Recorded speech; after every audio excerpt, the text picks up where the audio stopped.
is up? It is a Friday night edition of Geeks and Ghosts. Holy crap.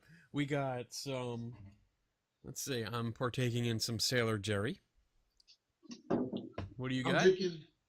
I'm drinking rum chata. Rum but I have to chata. turn off the light so you can see it. Because if not that. Oh, look at that. Nice. I like it. I like it. In my official cup. In his official cup. We have official cups. That's his. Then mine. And that's mine. Clink. Clink. Clink, clink. Yeah. All right, I'm turning on the spotlight.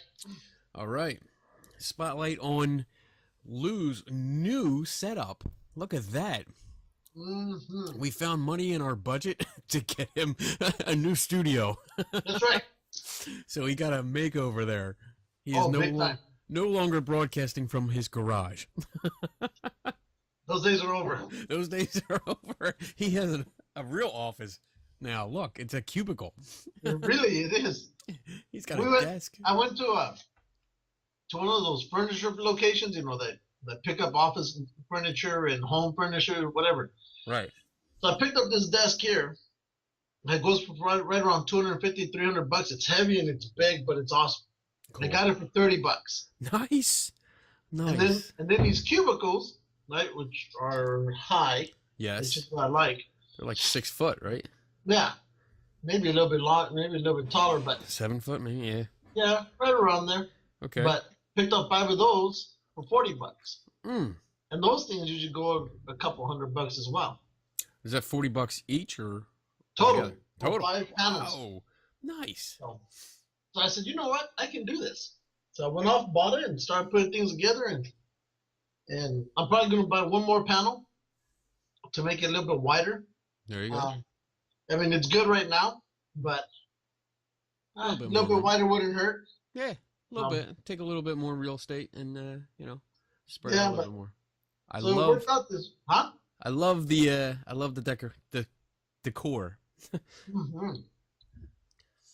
I love Red Guard, Stormtrooper, Guardian. I love Catwoman. Oh, she's. That's my favorite. So and I of course appreciate the double-bladed lightsaber hanging up in the background. That's nice. Very nice. So I said, I'm gonna go pick up another one, and since I'm still figuring out the light issues here because I'm trying to get the correct lighting in here. Since you just put it up today. Yeah, literally. Probably within 5 hours, my brother was with me, and since we don't have really all the correct connections to connect the panels, we went Mexican. So we got a bunch of L's, L brackets and whatnot. And then did it. It's perfect. It works well. Awesome. But $40, I don't care about the connections. I'll make my own. So I did that, and everything's working. But like I said, I want to get one more panel and get this thing going, and then figure out the lighting. Nice. So yeah, that's all I've been doing for the past 5 hours, figuring this out. Good. So cool. We'll see. All right. We're going to have, hopefully, if all goes well, we're going to have a special guest on tonight. That's why we are doing a Friday night edition. Yeah. We got in contact with John E.L. Tenney. Awesome. Who is this guy, Bob? What? Don't call me Bob. You know what? I'll wait until. Should I read his bio now? No. How long is it? It's not long. It's not too long. Well, let's wait till he's on. Okay. All right. Let's try and get him on here. It says that he's not on Skype yet, but we'll try. Oh, wait. There we go. See if I can figure this shit out. Add people to this call. Find his name. And let's see what happens. Ringing. Ringing. Ringing. It's going to show up and we're going to be halfway drunk and eating it.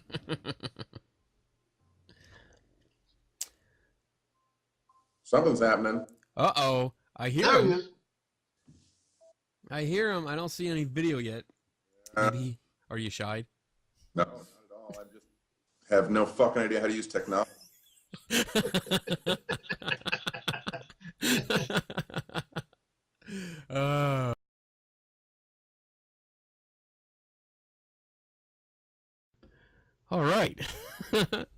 after much technical difficulty, we've actually got John on the line. Skype was not cooperating with us, so you can't see him, but you'll get to see me and Lou, our lovely faces. Hi, John. How you doing? Oh, I'm good. This is typical for my technology. Okay then. So let me read the bio, because I didn't read the bio yet that you sent me, and we'll give people. I mean, I'm sure everybody that's going to listen knows who you are, but just in case there's one I hope straggler, not. I hope there's some new people in there. that would be nice. I mean, I think we have like 3 or 4 people that actually listen to us, so we'll see. Let's see. John E.L. Tenney is an archivist, investigator, and lecturer specializing in the paranormal and occult phenomenon. Mr. Tenney has been actively involved in the field of folkloric belief systems, paranormal phenomenon, and conspiratorial research. Words are hard. Yes, I know. I've been drinking a lot. For almost 3 decades. His columns, spanning the fields of ufology, hauntings, and conspiracy theories, have been printed in magazines and newspapers worldwide. And he has lectured to numerous public and private schools, universities, organizations, and clubs. It is estimated that over the past 25 years, more than 75,000 people have attended one of Mr. Tenney's signature weird lectures. John is the author of more than a dozen books, and due to his extended time involved in animalistic research, he has acted as a consultant for numerous companies, including, but not limited to, Discovery Channel, History Channel, A&E, Fox, Sci-Fi, or Sci-Fi, for people that know what it means, the New York Times, NBC, ABC, and for some reason, Men's Health. Wow. Really, what was the deal with Men's Health? Because as soon as you sent me that today, that's the first question that popped into my head. You know, it's really funny. Everybody jumps on the bandwagon in October to get a ghost story, and so Men's Health was like, "What can we do that has to do with haunted stuff and ghosts?" And I was like, "I don't know, I have no idea which one." And so they ended up actually running an article about paranormal investigators, which made no sense for Men's Health, but it was something they could stick in their October issue to, I don't know, give people something to read and look at other than huge biceps and triceps and quads. Well, that's what Lou has. When he takes off his shirt, that's what he looks like. Now, I mean, we talked earlier, and I have a lot of questions. I know I'm probably not going to get all of them, but 2 questions came up reading your bio. Can you explain to us animalistic research? Can you tell us what that is and what you've done with that? Yeah, sure. So, at Michigan State University about 20 years ago, 25 years ago, there were a bunch of professors who were interested in things that they felt science wasn't really in-depthly looking at. And they didn't know what to call it. They didn't want to call it paranormal phenomena, so they called it anomalistic. And they basically were looking at everything from the way particles spin to psychic powers to hauntings. And they felt that the term paranormal or supernatural or supernormal limited people's abilities to think beyond those terms because they've been so caught up in a quagmire of hyperbolic, newscasts and television shows. So they kind of coined this term anomalistic to mean things that we don't quite understand what they happen. There's a lot of research when you're doing, I had a friend who worked at Fermi Labs as a physicist, and when you're studying a particle spin, you get a yes, a no, or you get something that's undetermined.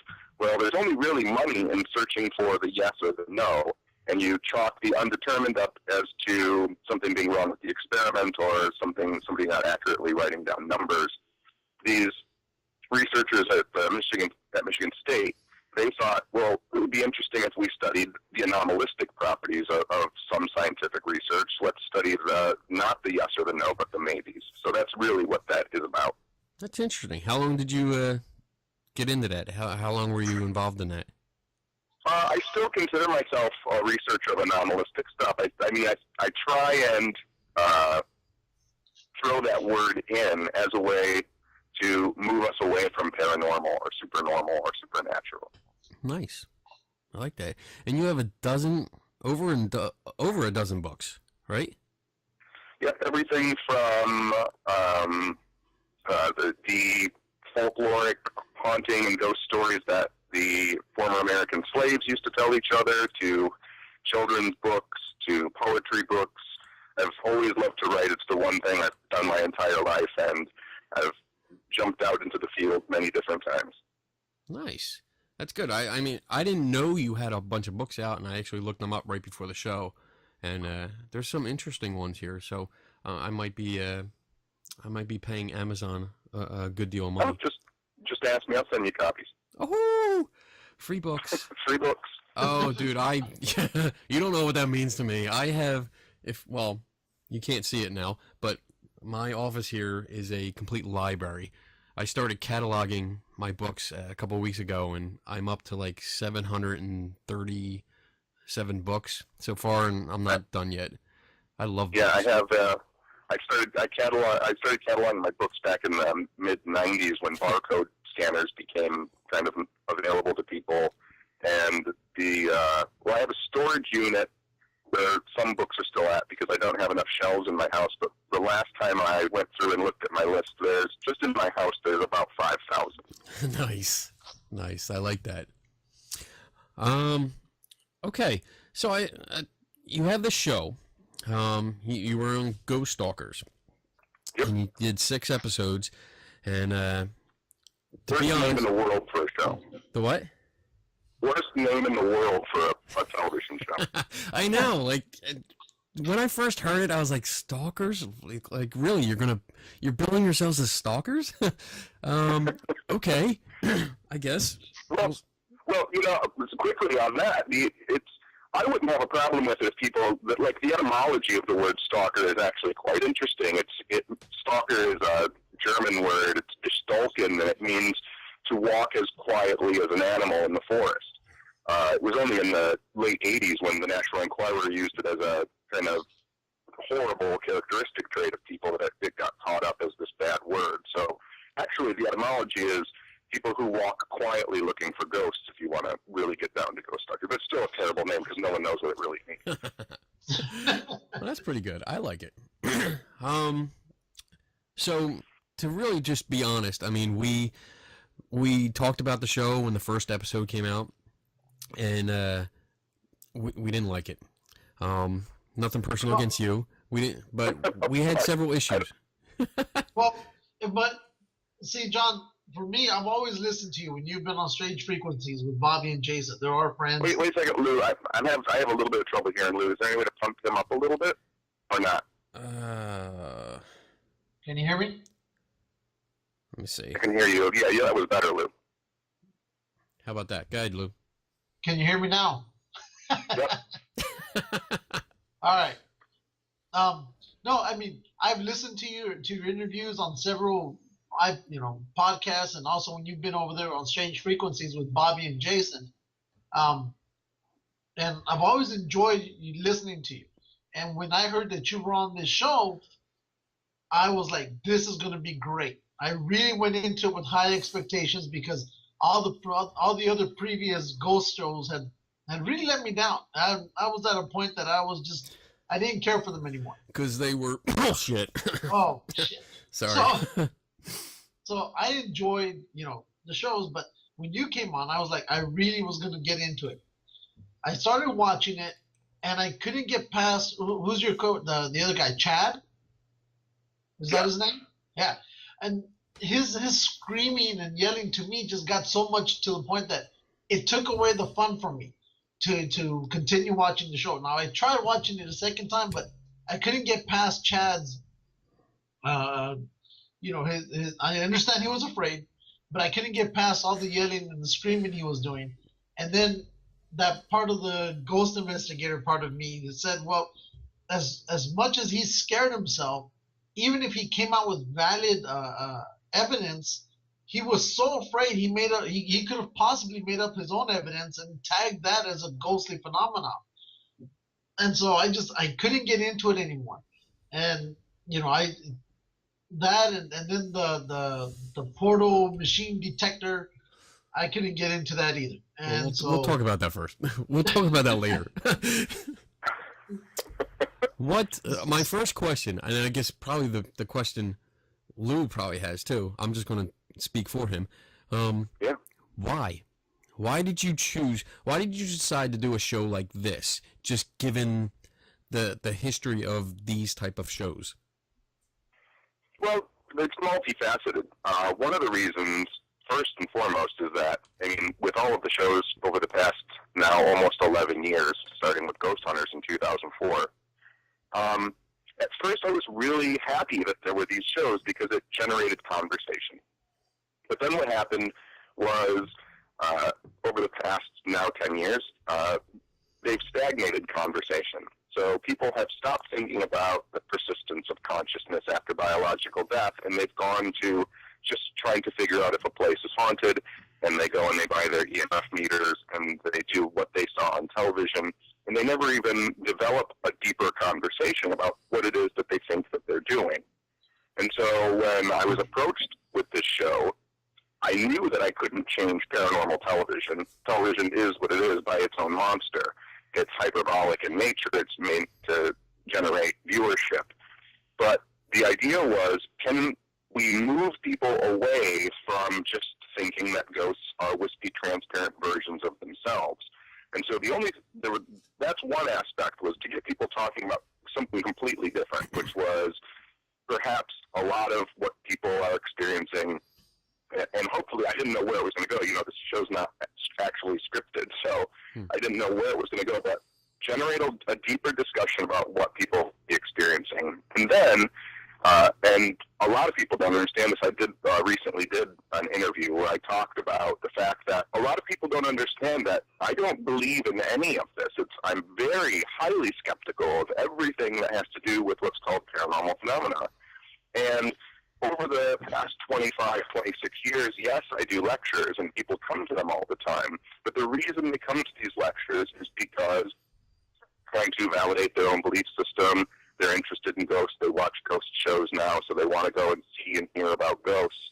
And this is a really good way to put someone in front of crowds of people who will then personally challenge them and their belief systems. And so I had to weigh the options.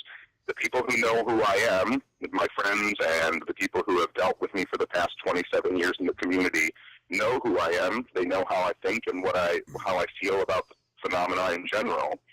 And people who are looking for their belief systems to be validated by me will come and see me in person, and then I can challenge them, which is something that no other show does. There are no other researchers on shows that go and do lectures. If they do, then they talk about what happened on their show. They talk about how the show was produced or the location they went to. The benefit that I have of doing this long before there were television shows is that I don't talk about the television show when people come to hear me lecture. I talk about, what did you think?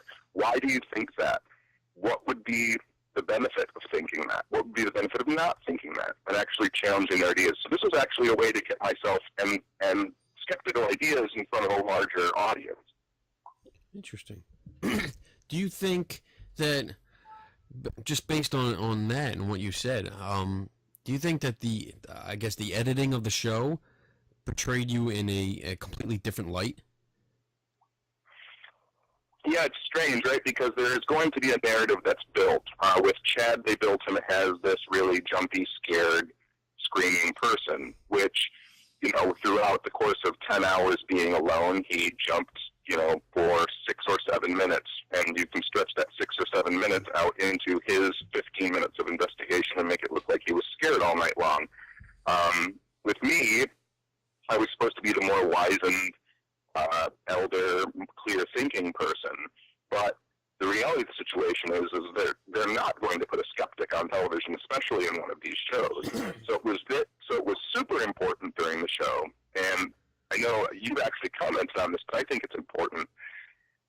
If you watch Ghost Stalkers, Stalkers, when it comes to me saying things, I do say possibility, probability, might, could, would, should, and those are important words.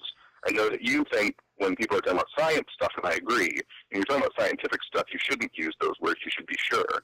But when you are talking about a philosophical debate, you're talking about ideas, it's way better to say, this could be something strange, instead of saying, this is something strange. I agree on that point from a philosophical standpoint. And I have noticed over the last couple of days, I've been, I guess, researching you, looking at videos and interviews you've done. And I have noted that you do have a strong philosophical take on the way you present yourself. But what I found in the show, and just based on the show, not based on anything else, I saw somebody that was completely different from who I met a couple years ago. Oh, and by the way, if you didn't notice, I am wearing the shirt that I bought from you. The In Search of shirt. I wore it special for tonight, just, I was hoping to surprise you, but that failed because of Skype.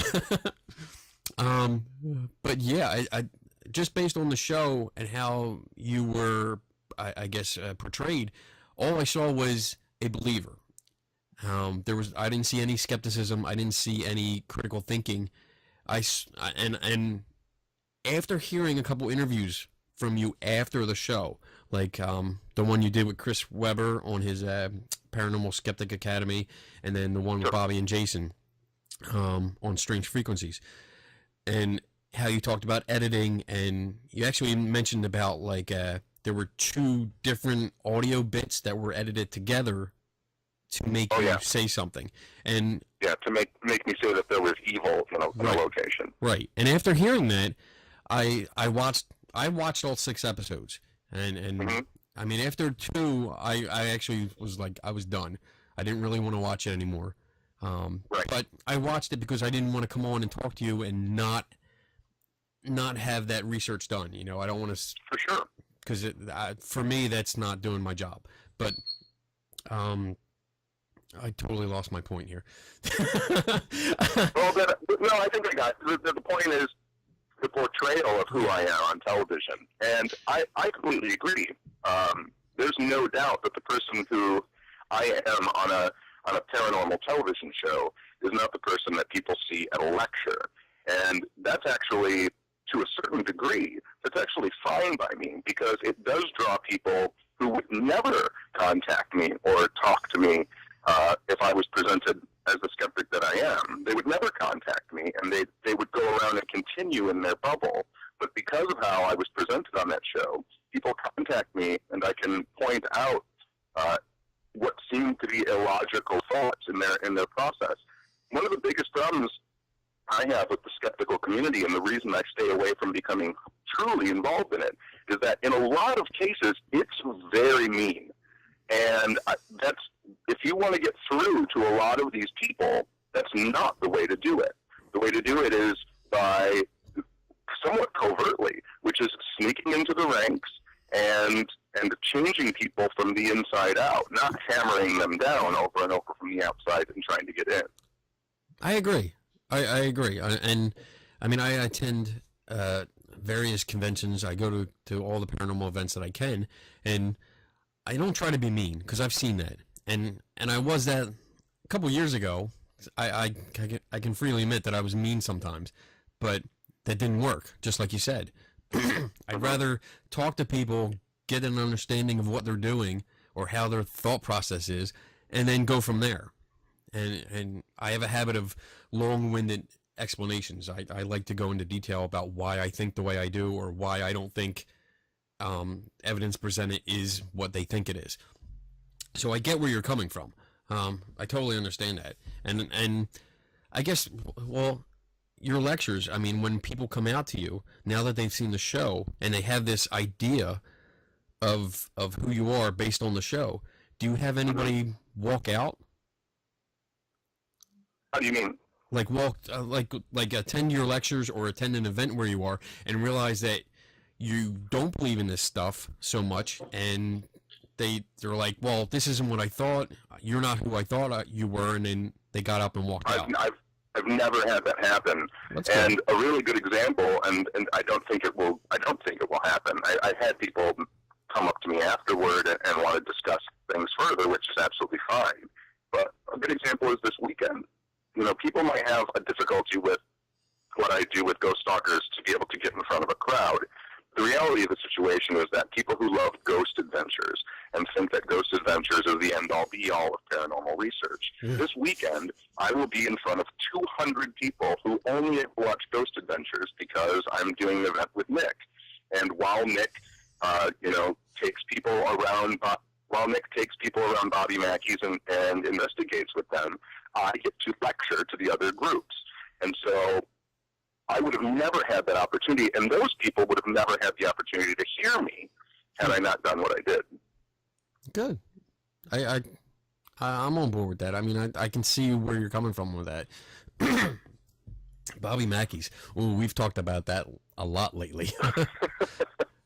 Yeah, that one came up a while back, and one of our friends, Melanie, went in there, and she did a really good job. She really researched the history. She ended up actually talking to, supposed Johanna's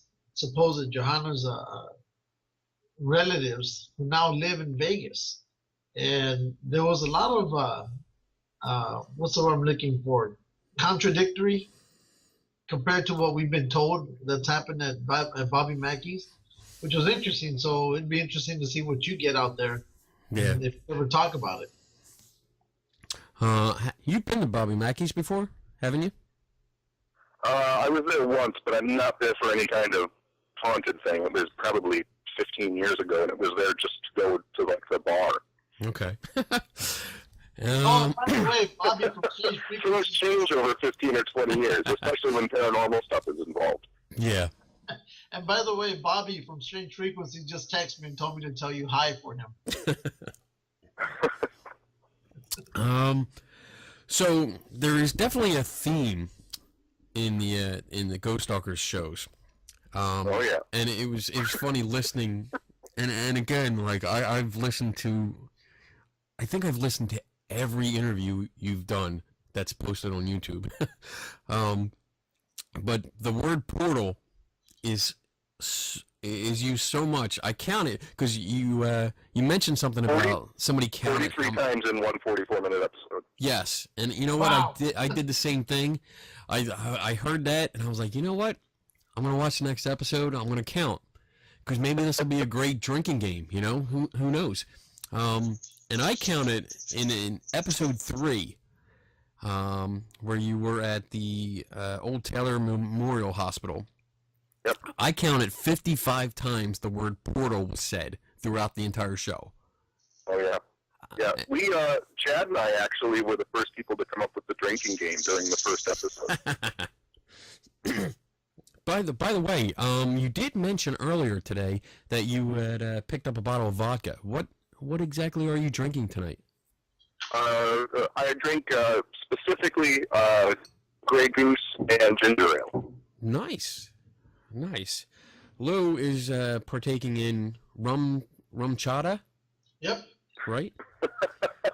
And I have a bottle of special edition Sailor Jerry spiced rum.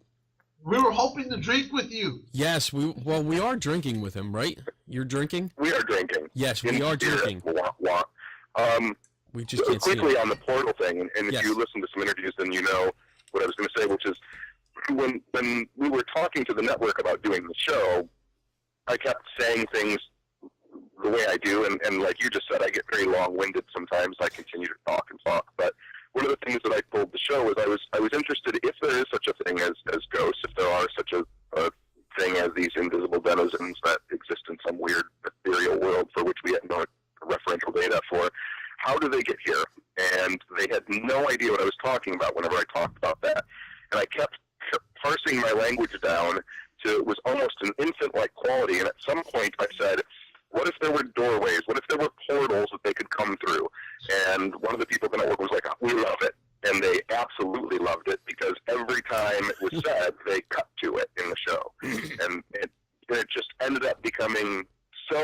nightmarish for me to watch. I was like, oh my God, like there's so many other good conversations that people could have heard, but they're cutting around them just to cut to this word. And there were really good conversations that happened. In the first episode, you might have heard me tell the story when I was asked to talk about goat beings. I did like a 20-minute narration of pre-Christian animal totems and what animals used to represent to different and various cultures, and I brought it all the way up into Christianity, and one of the last things I said in this 20-minute narration is, and Christians believe that, sometimes goat men are representative of demons or even the devil himself. And that was the only portion of my narrative that was used in the show. Doesn't that suck? Like, seriously, I mean, no filters, nothing. Doesn't that just suck when you have, you give a great explanation that could be 20 minutes long and they cut it down to like 30 seconds?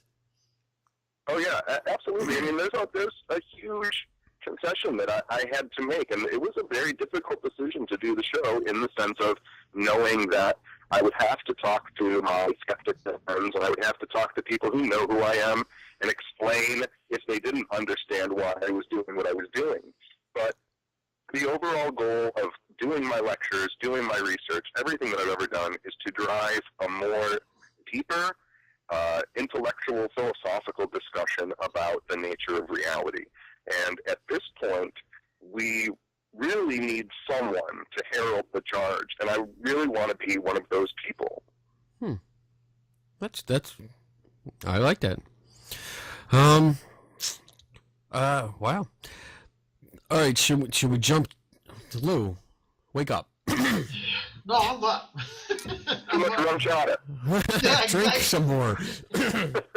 Now, is there anything from the first to the second one? And I'm gonna go back and I'm gonna, go through them again. But is there anything No, you won't. that happened, or no, I will, that you wish they would put back in there, either, that talk that you had, or something that you wish they had kept in there?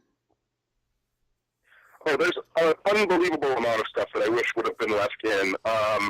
Nothing was ever shown of when we debunked stuff that happened during the show, which we did. Every time something would happen, there was either a discussion about what it could possibly be or if we could recreate it. And none of that was ever shown, and I wish all of that would be shown.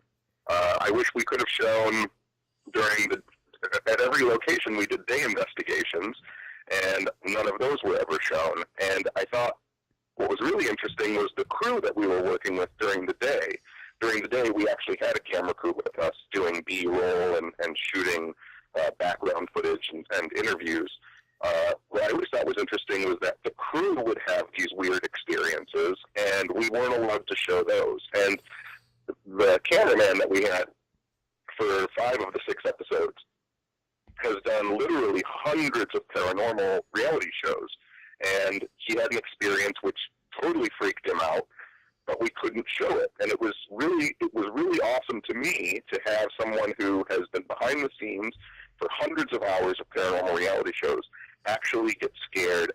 And because a lot of these shows, I have no qualms in telling people, a lot of these shows are absolute fabrications on what you're seeing. That was the biggest thing. There were only a couple times shooting Ghost Stalkers where I had to kind of lay down the law. Nick was actually really good with not pressing things, not trying to get things. A lot happened with the network in the editing at the end. But a lot of these shows, people don't realize, and I don't know how much trouble I can get in with talking about other people, but I don't care.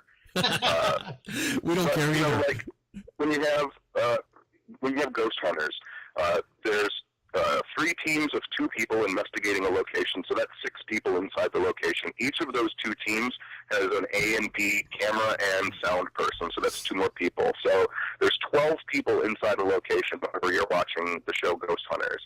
And some of those people have contracts that they don't investigate all night long. They investigate till about midnight or 1 o'clock in the morning, then they wrap and go back to the hotel room, and it's edited to look as if they're in there all night long. The same thing goes, with Ghost Adventures being locked in. If people think that a network is going to in a decrepit old building, they're not going to lock a television person inside of a building with no means of getting to them if something bad happens. That's hyperbolic, and that's television. And especially with a lot of these shows, there's craft service people outside. There's people waiting with blankets and food, and your car is waiting to take you back to the hotel. So, that was all stuff when the biggest argument we had was wrapping the film crew at night so that Chad and I could be alone. And that was solely on me because I wanted as little possibility of tomfoolery going on as possible. One of the things that I did when I first, years and years ago, 27 years ago now, when I started investigating weird stuff, was I became a magician. So I joined, the Society for American Magicians and the International Brotherhood of Magicians, and learned to be a stage magician because I wanted to know how I could be fooled and how I could be tricked, how I could trick people and how other people could trick me. And so wrapping the crew and making sure that Chad and I were the only ones on set at night was of vast importance to me. And the network didn't want to do it, but they eventually kowtowed to it, which I was really surprised by. Now, you mentioned that I guess Nick is a producer, a director, or something with the new show, with this show. Did he have a say as to what can or can't go on the TV, on the final product, or is that left up to higher powers outside of YouTube? Well, how do you mean, like? Well, like for example, that conversation that you were just explaining a few minutes ago. Did Nick decide, well, we don't need that in the show, or was that somebody else higher than Nick saying we don't need that on the show? What input did you have as to what could be on the final product that would be eventually shown to everybody else? Hopefully, it's the way that our show was put together. So we have a camera crew that runs during the day. Chad and I film all night long. There's all this footage from our investigation, and then what happens is with the investigation footage, Nick actually edits all the investigation footage together. And then all of the rest of the footage is edited together by a group of people who were nowhere near the investigation. All they get is the raw footage. They have a timeline for me writing down what day, what things happened, so they know how to put it together. And then Nick, when Nick is satisfied with the investigation footage, he gives it to the production company, and the production company are the last people to see it, and it goes out. So even Nick doesn't know what the episode is going to look like until it airs. That brings up, actually, talking about this stuff, it brings up an issue that I wanted to bring up with you, which is safety issues. Safety issues. Like, as in you guys go into a place one at a time by yourself. Mm-hmm.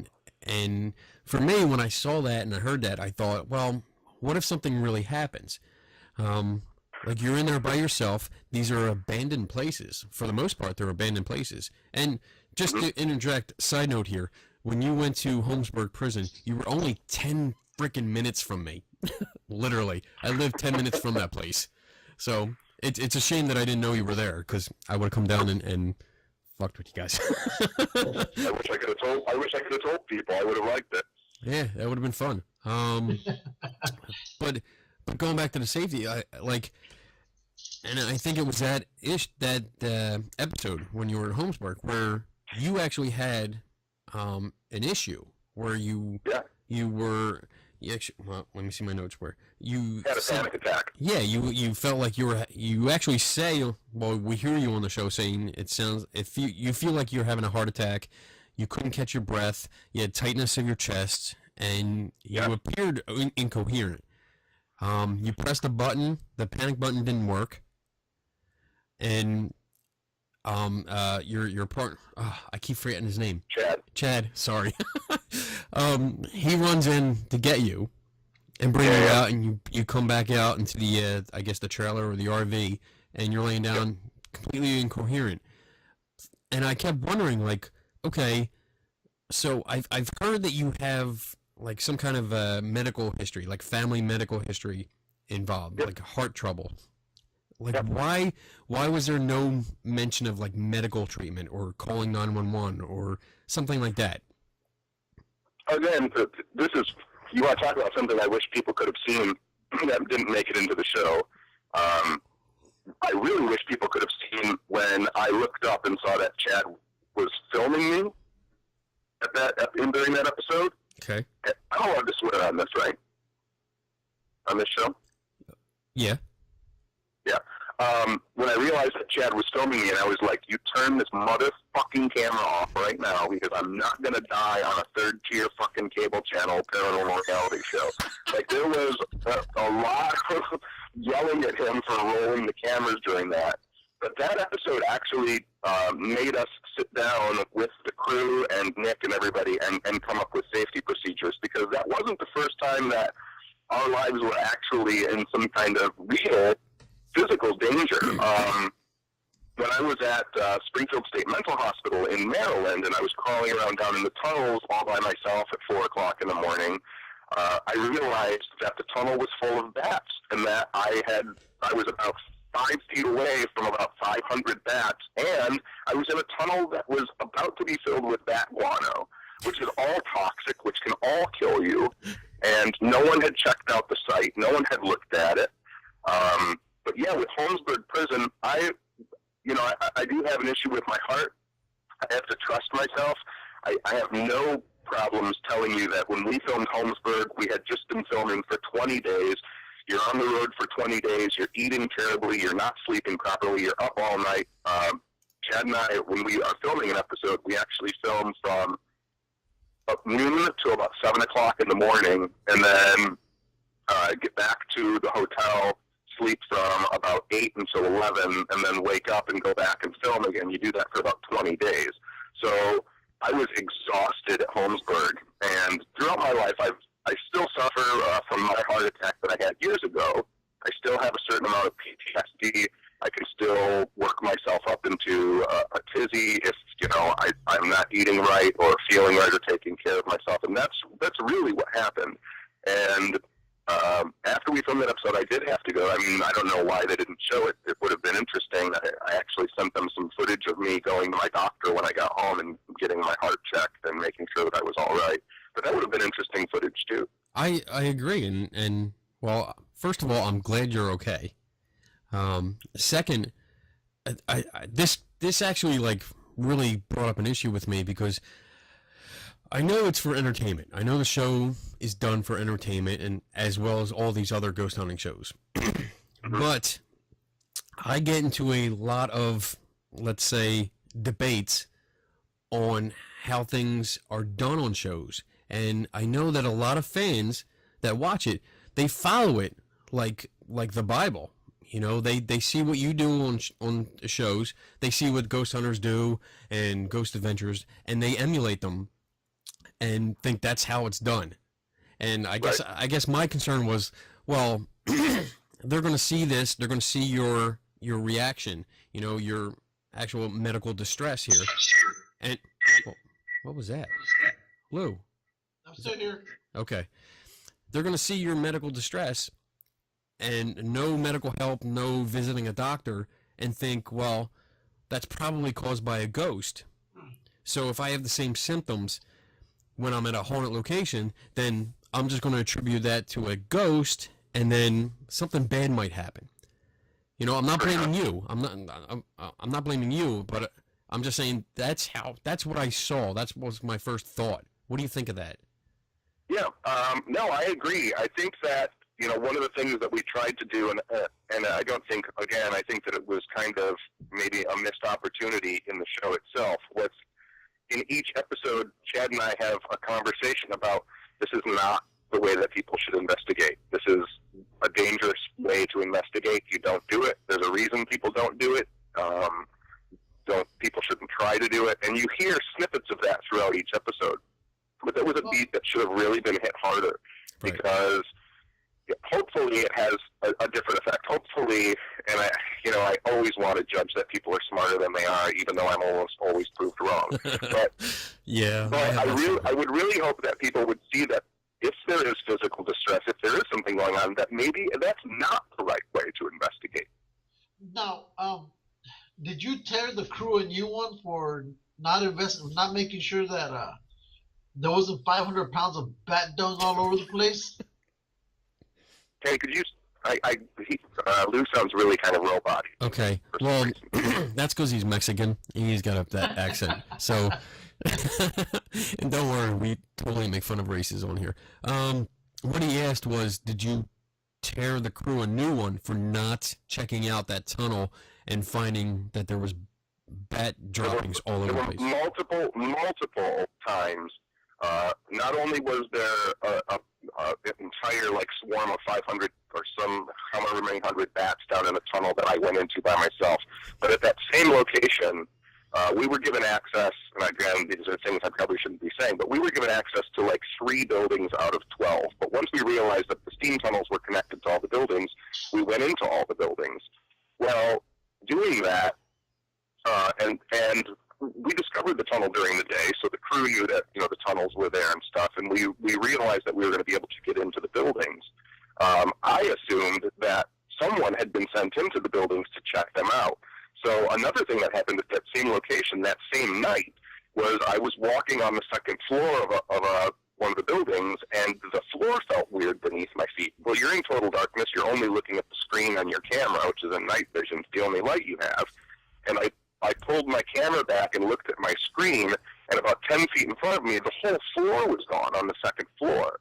Where if I wouldn't have been paying attention to where I was walking, I would have just fallen a complete story down into a building. And so they got ripped a new asshole for that. They got ripped an asshole for the bats. There were many different times when, and after Holmesburg, like I said, we had a big sit down with the crew and everyone and had protocols about where we're going to go, what we're going to do, if things are going to work, if they're not going to work.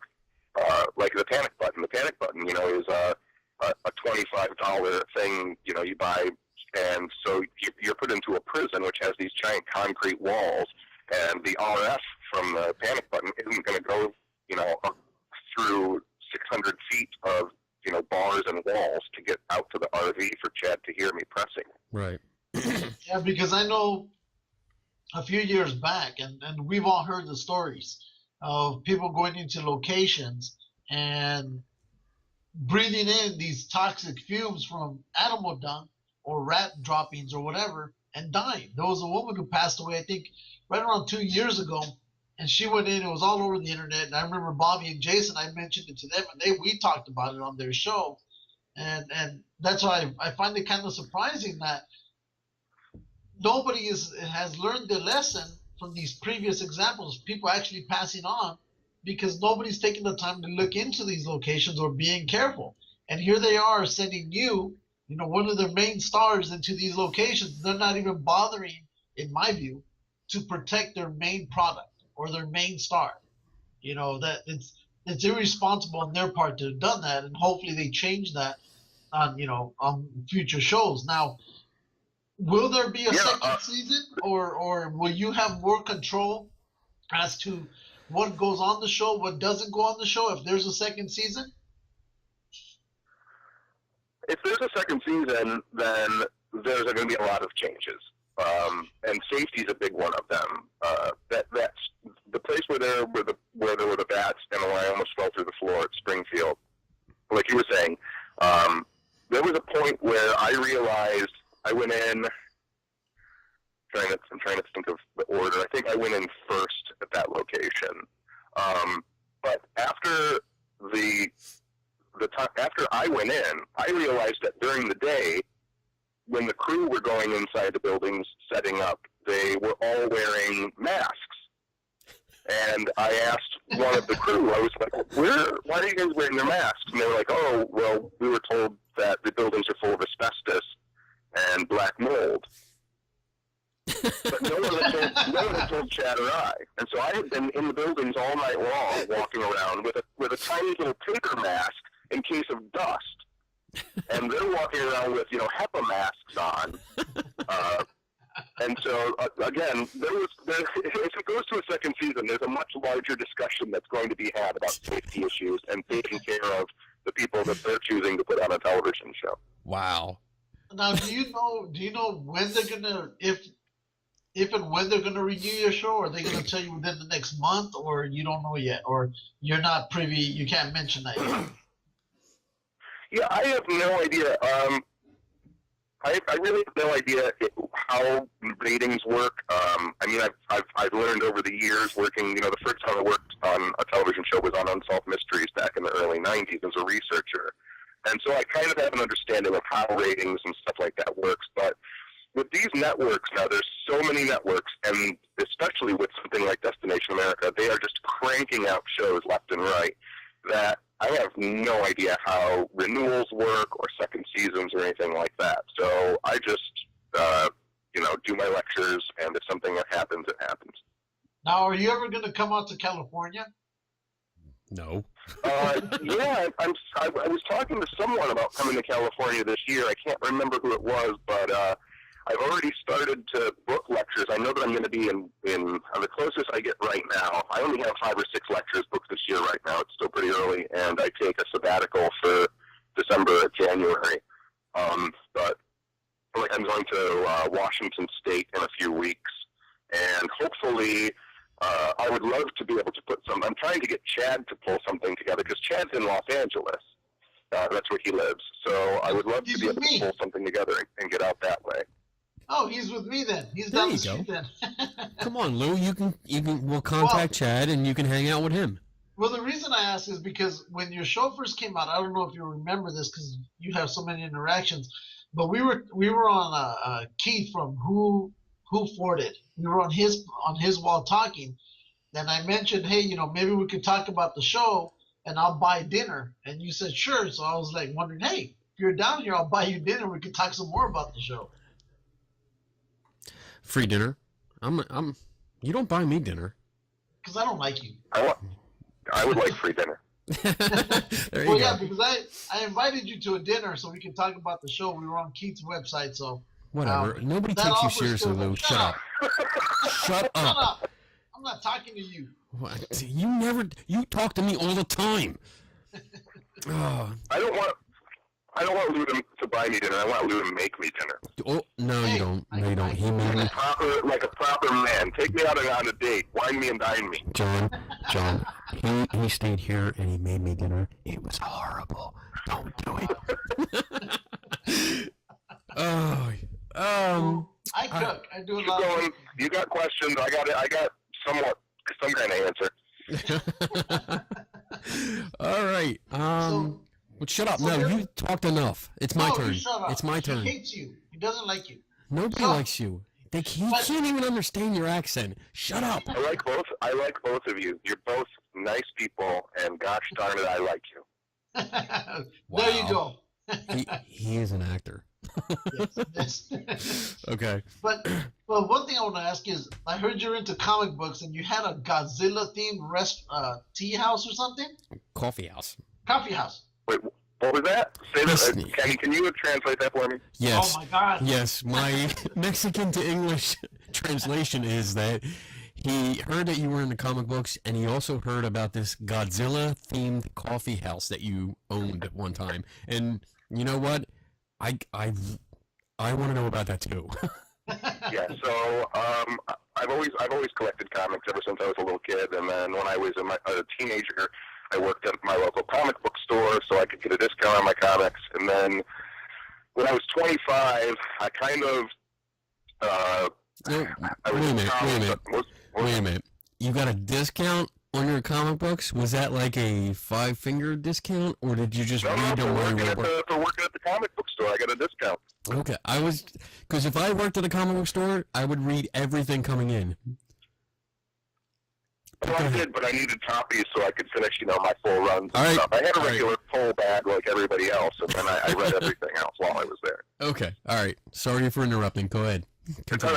All right. And so then when I was in college, I really was unsatisfied with my college experience, and I had saved up a bunch of money from, strangely enough, I'll just backtrack this, but because of the heart attack that I had, throughout my entire 20s, I didn't smoke, I didn't drink, I didn't go out to bars, and so I amassed a pretty large amount of money for the 90s for a 25-year-old kid. And I decided, well, what do I want to do with my life? And so I have always loved Godzilla and Ultraman and Johnny Sacco. And so I said, well, I'm going to open up a Japanese toy store. But I also loved coffee at the time because I wasn't drinking. So I was like, well, I'll put a coffee house in the back. And so then somehow or another I became the owner of Neo Tokyo and the Oversized Monster Cafe. And we specialized in all sorts of, and it was weird too because it's 95, so it was kind of pre-internet. I mean, people had AOL, but it wasn't really internet heavy. So I had all of these import Japanese toys, Ultraman, Godzilla. It was all super hard to find at the time. And I actually ended up going out of business because of the internet. Like as soon as eBay hit full steam, I was out of commission. But yeah, for a nice solid 2.5 years, people came from all over the United States to go to Neo Tokyo and the Oversized Monster Cafe. At the back of the coffee house was designed to look like a coffee house from the movie Akira. So it was like this post-apocalyptic Japan. All the tables were these giant metal robot-looking things. It was super cool. That is cool. That is, I wish we could have visited that because that would have been really neat to see. Now, do you still have all these figures and everything that you had back then, or you since sold them? What, say that again, Lou? Oh, It's your jeez. phone. It's not your accent. It's his phone. It's not his accent. Yeah, I'm gonna blame his accent anyway. He wants to know if you still have all the like figures and stuff that you had in the shop, or did you sell them? Oh no, I sold that stuff out as soon as that. I mean, I held on to him for a while. My nephew, when he was born in 2001, he ended up getting a lot of it. But strangely enough, because of that era, a lot of the toys I had were already kind of vintage. They were 70s and 80s because it was hard to find that stuff and track it down. So by 2004, 2005, some of the action figures and model kits and stuff that I had, original Macross stuff, original Ultraman stuff, was just like top dollar. Yeah. And so, I mean, I lived off that stuff for a year or so. That's awesome. That is awesome. So I guess here's a question: Star Wars or Star Trek? Choose wisely. Your Choose life wisely. depends on this. Use the Force.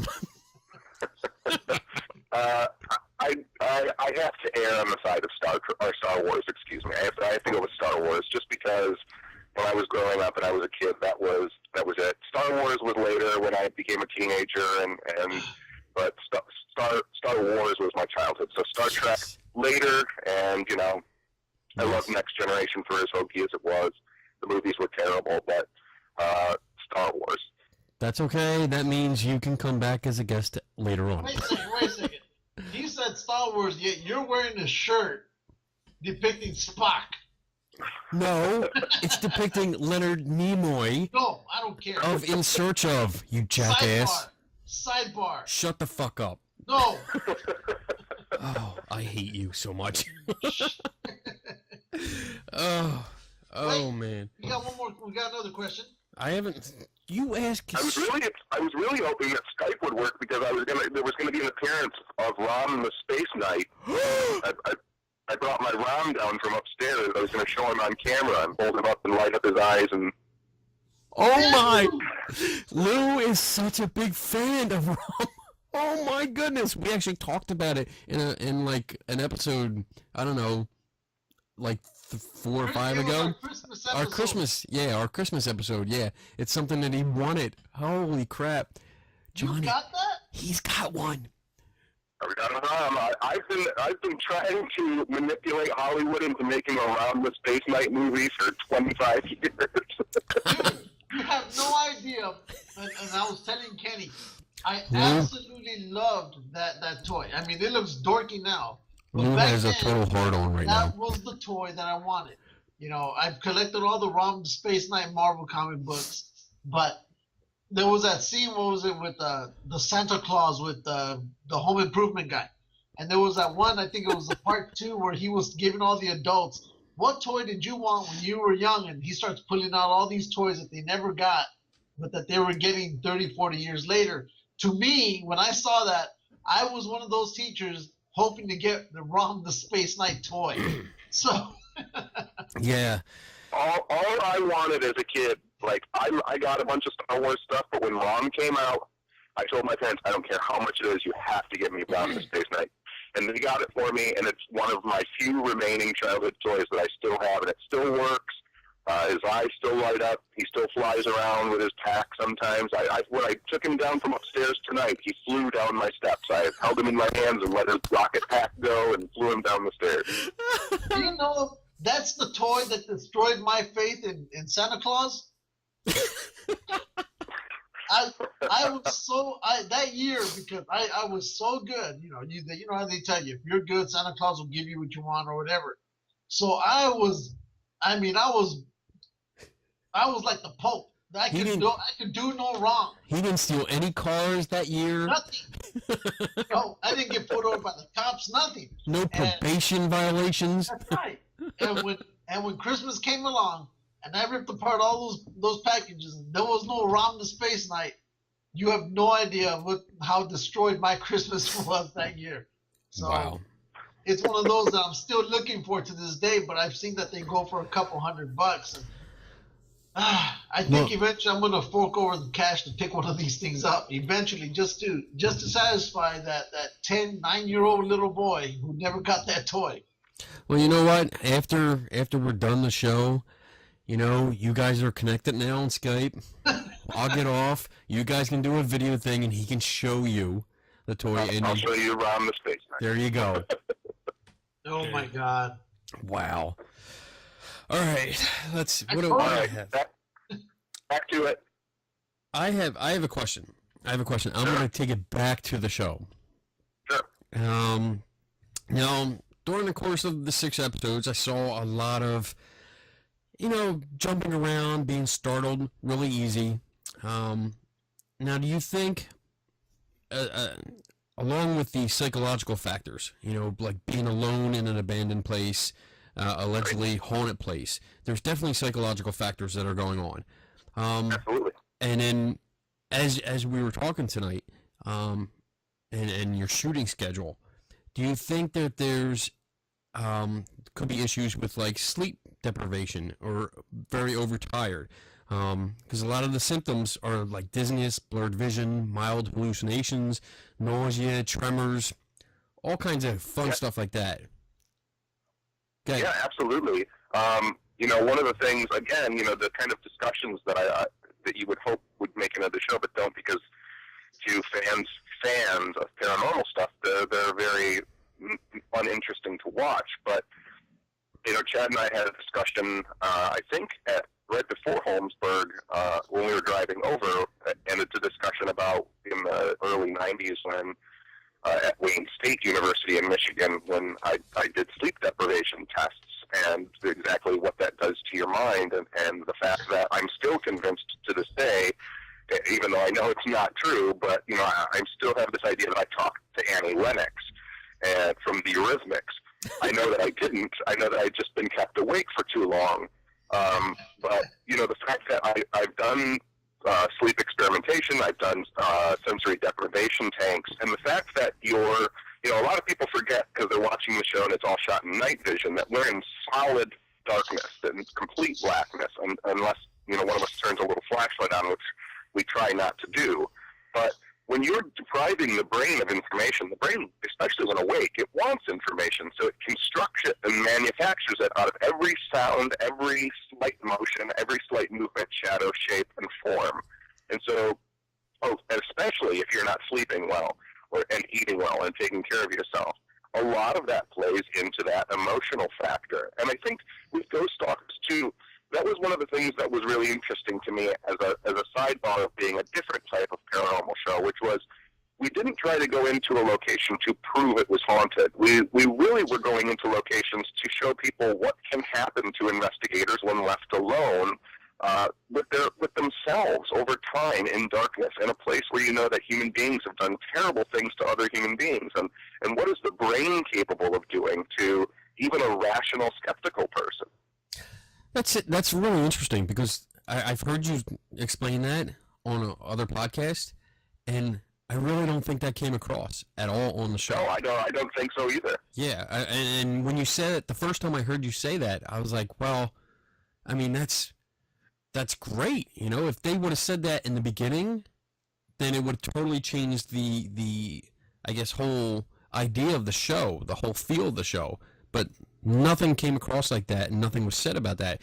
So it was interesting when you said that.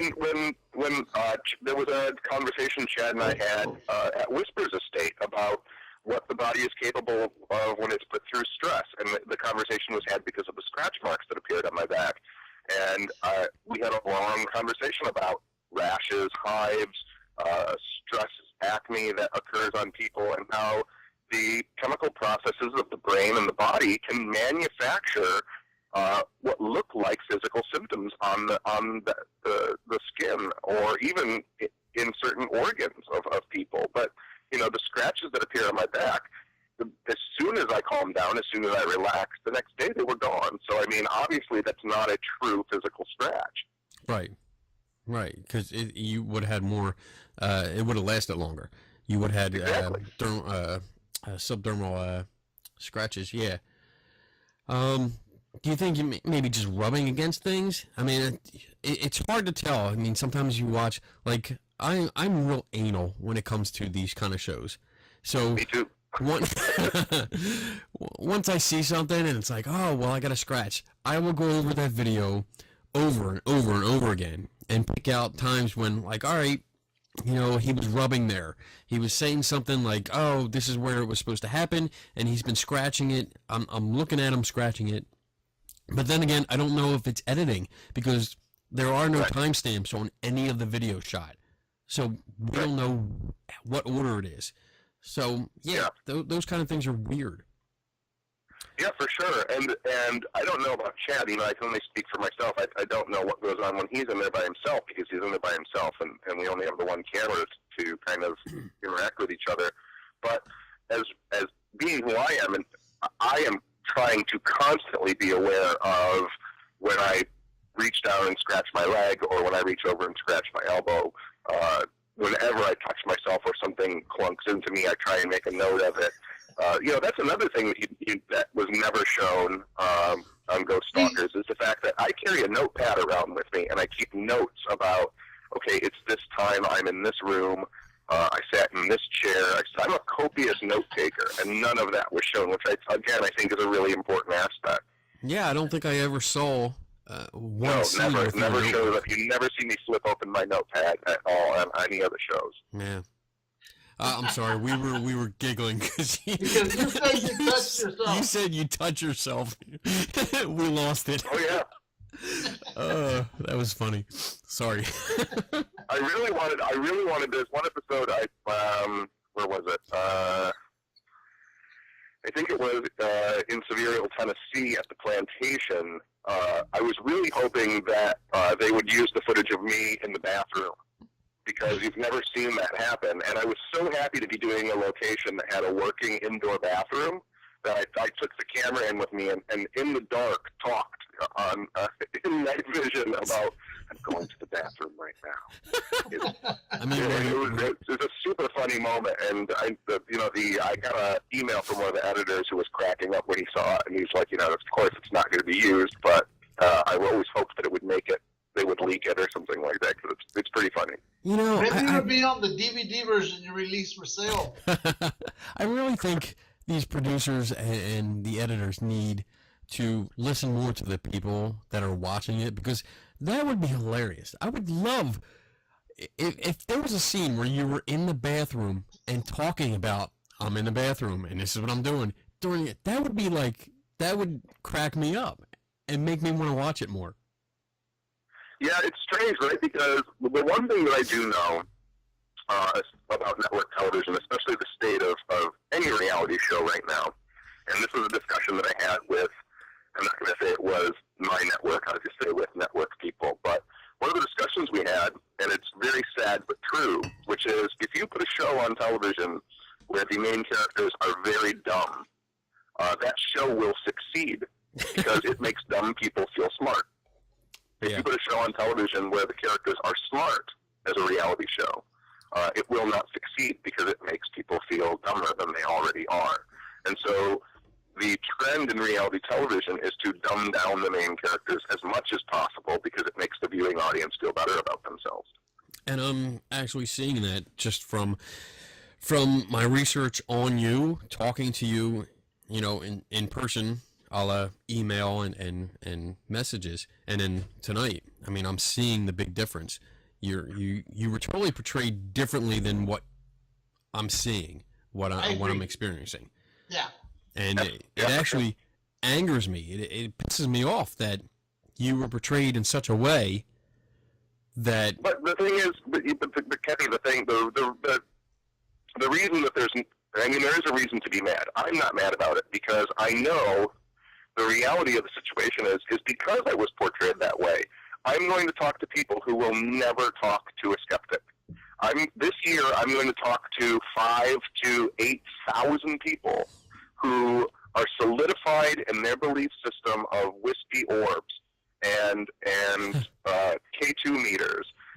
I am going to speak to people who would never hear someone like me talk, and it's because of the way I was portrayed on that television show, so I'm fine with it. Okay. I see your point of view, and I agree with it, and disagree at the same time.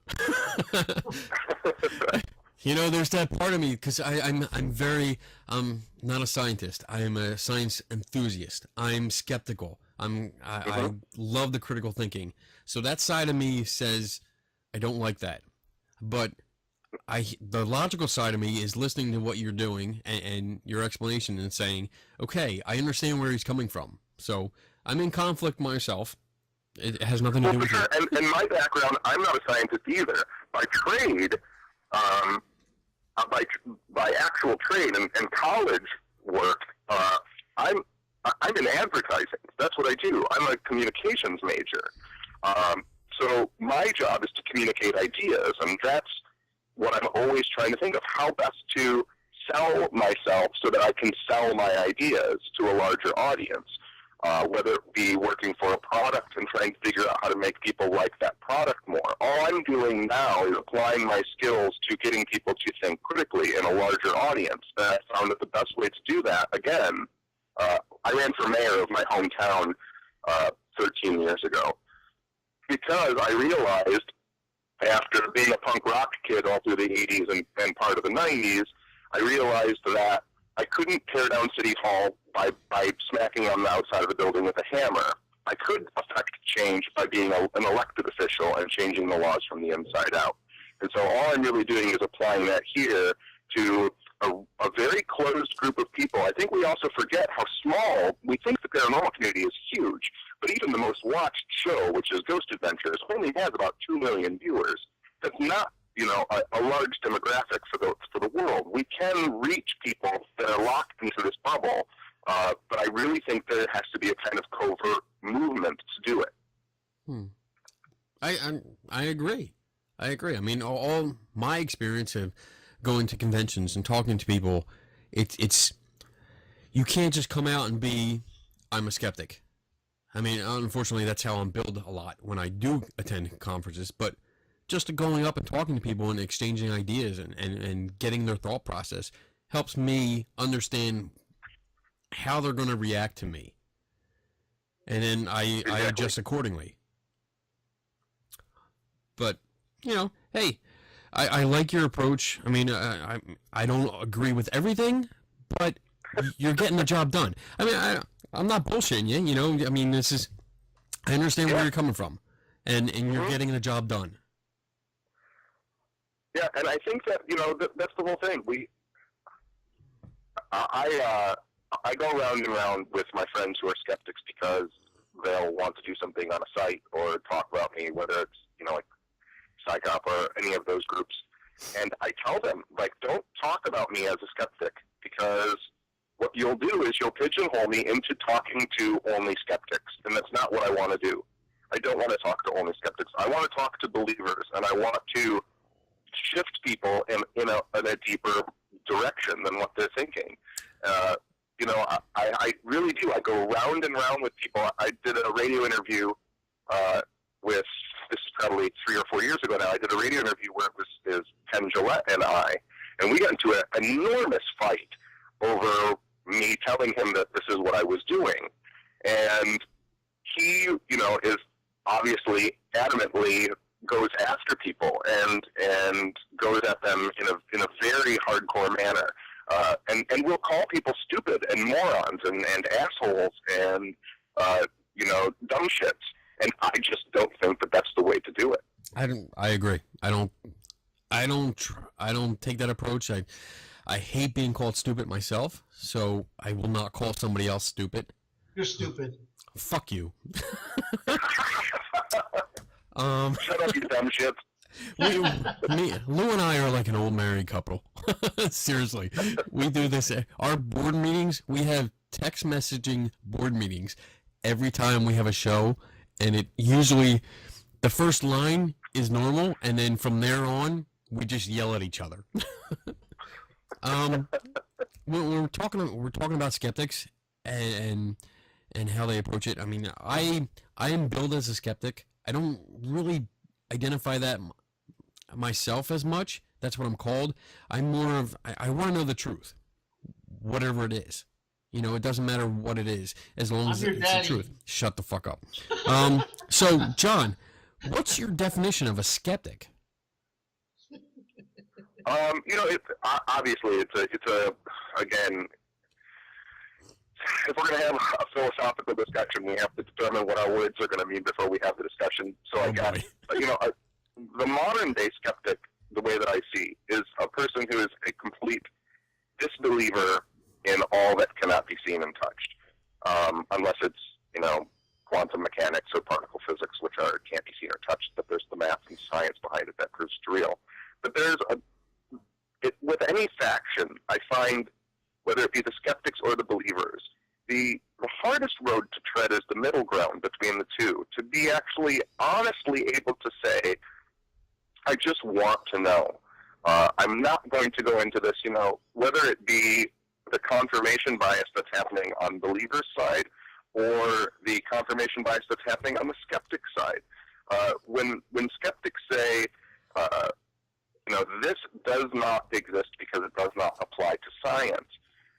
But the problem that I've always had is that there's been so little scientific study actually done by credentialed individuals. And skepticism should just jump on that. The skeptical community has a great number of credentialed academics who could find the funding to research this stuff properly, and yet they don't, because they find it easier to just say it's not real. And that may be fine and well for the skeptical community, but it doesn't advance anyone else's train of thought.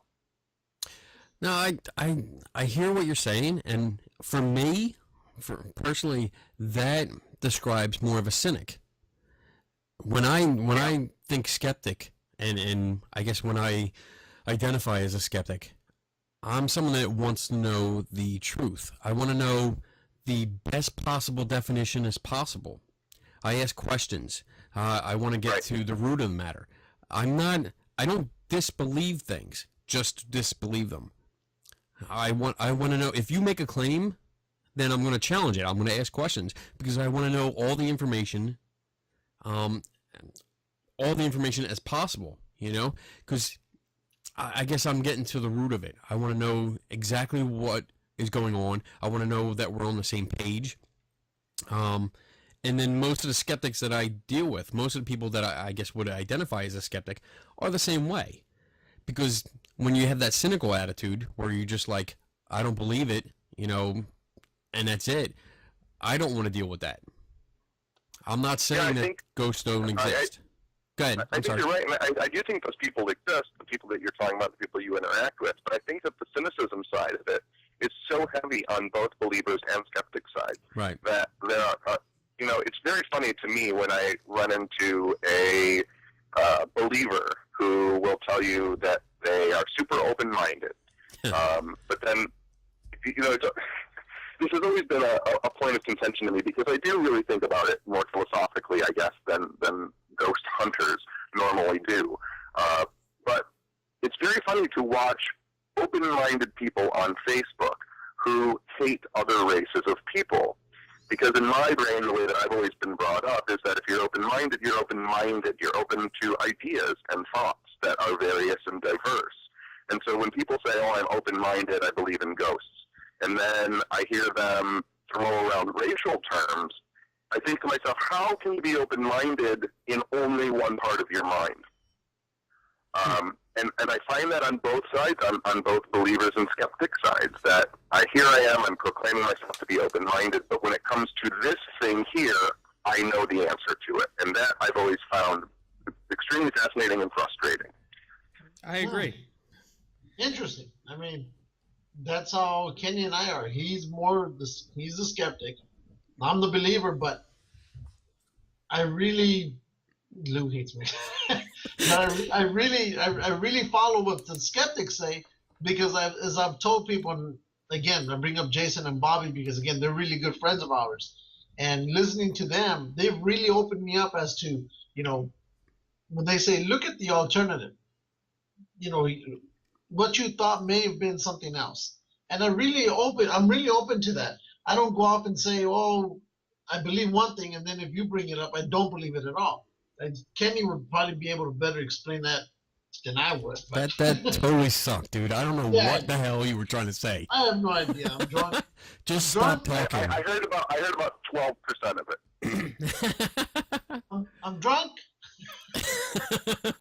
Too much rum chata. I would translate, but I really have no idea what he was trying to say. I was drinking. But yeah, I see where you're coming from, and I guess I'm really along the same lines as you, John. I mean, I don't.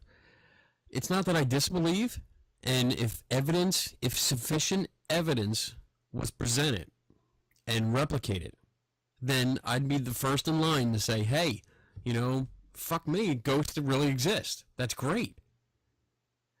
But see, I think what's problematic in the field of what was commonly called paranormal phenomena is the fact that it's called paranormal phenomena.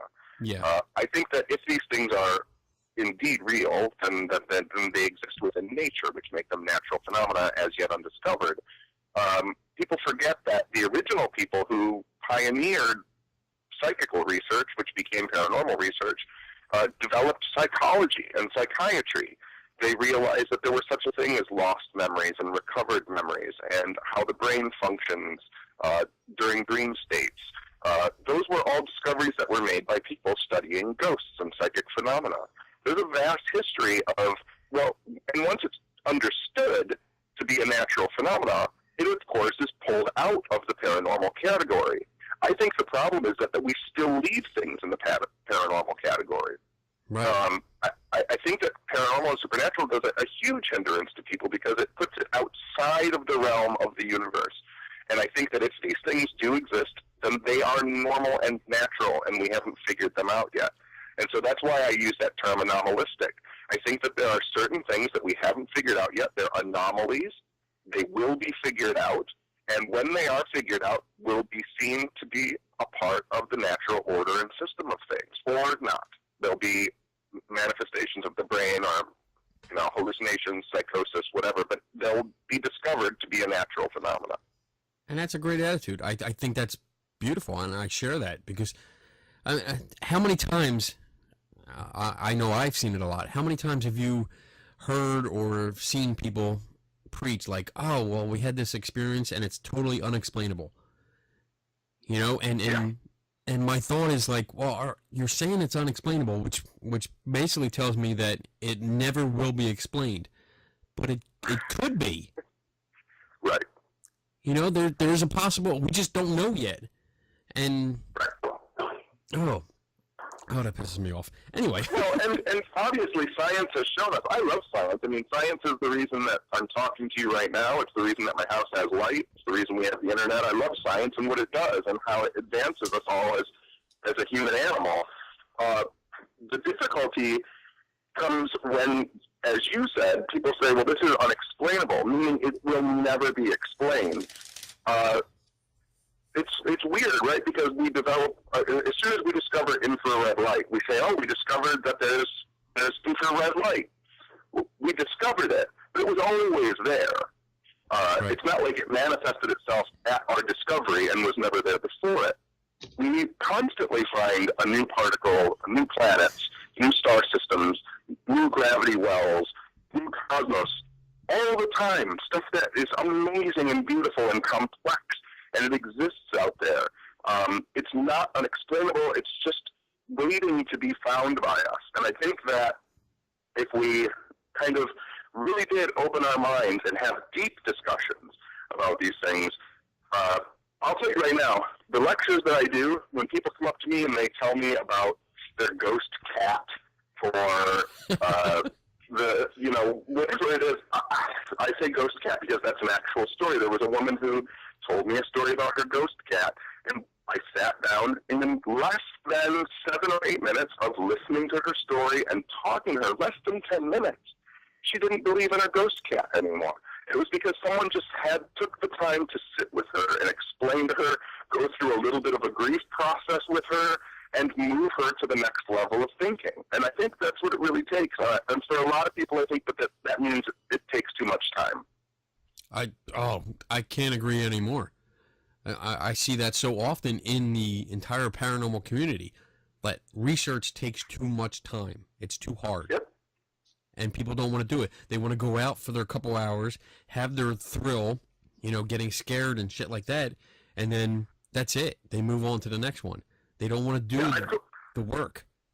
Yeah, I tell people forever, if you're really looking for a reproducible phenomenon, if you really want something that you can lay at the feet of the threshold of science, we should by now, if people were actually doing research, we should now have a defining huge collection of data as to time, date, occurrences of Waverly Hills. Thousands upon thousands of people have gone there repeatedly every day for years now. We should have a calendar. This happened then, in this room, at this time. We should know for sure when it's active, when it's not, and why it's active, if it's active at all. No one takes notes. You know what? I love that. I absolutely love what you just said. That's beautiful. That's beautiful. There is no actual methodology. There is none, because people just go from one thrill to the next, and there isn't a compilation of data to draw upon. Well, because nobody wants to share. Nobody wants to share their whatever they've got with each other for fear that somebody else will steal whatever it is they found. Yeah, sharing is nonsense. People are this claim to their information, and they have it. They're the ones who got it. That's not how research. That's not how science. I'm using fake quotes. You can't see it because I'm not on Skype. But that's not how that works. You share. It's peer review. You talk about it. You share the information. You have people go through and falsify your evidence. You do that stuff. That's what it's about. But it takes too much time for people. It's too much work. Well, then you're not doing anything to advance the cause. If it's merely a jump scare, then just say that that's what you want. Just say that you want the thrill of it. That's fine. That's fine if that's what you want. But if you want to do research, if you want to call yourself a researcher, then you have to do research. Oh, God damn it. I wish they showed this on the show. I really do. I really wish they fucking showed this side of you. People will hear it. That's my point, is that when everything I'm saying to you and Lou tonight, I will be standing in Bobby Mackey's saying the exact same things to groups of people who will, I can't tell you how many people, just in the past 10 years, I've seen transform into more open-minded people. Now, of course, there's always people coming into the field, but a lot of people jump out immediately. You know as well as I do. Lou probably knows. I mean, you see people quitting all the time. I'm giving up on my paranormal stuff. Like, that's fine. Good. Goodbye. See you later. It's fine. There's new people coming in all the time. And the thing is there are new people that are going to be coming in to Bobby Mackey's who have just gotten into it. And the first lecture they're going to see on Sunday is me. And this is why I love listening to you all these years, John, because of the things that you're saying. This is why I absolutely love listening to you, and I'm pretty sure Kenny loves you now too. I do. He had me at fucking Godzilla themed coffee house. Dude, seriously, I work at a airport, and I'm walking through the hangar. and I got the email from you today because I'd sent him an email saying, hey, you know, in addition to the ghost stuff, we also do geeky stuff, you know?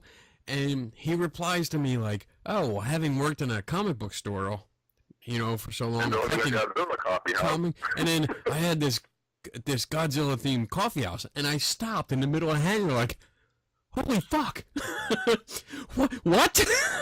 I didn't know there was such a thing. I'll find a way to send you guys pictures of the coffee house because they are actually cool. Like we had on one wall, it's just amazing. Like on one wall we had a like 13-foot tall Goku from Dragon Ball Z. Wow. Like I said, all of the tables, my friends at the time were working at CCS, which is the Center for Creative Studies in Detroit, and they were all industrial designers. So they built these giant, elaborate metal tables all over the place. It's just, I'll find pictures and some of you guys, you'll love it. I would have loved to have gone to this. In fact, if you ever open it up again, I want to be at the opening.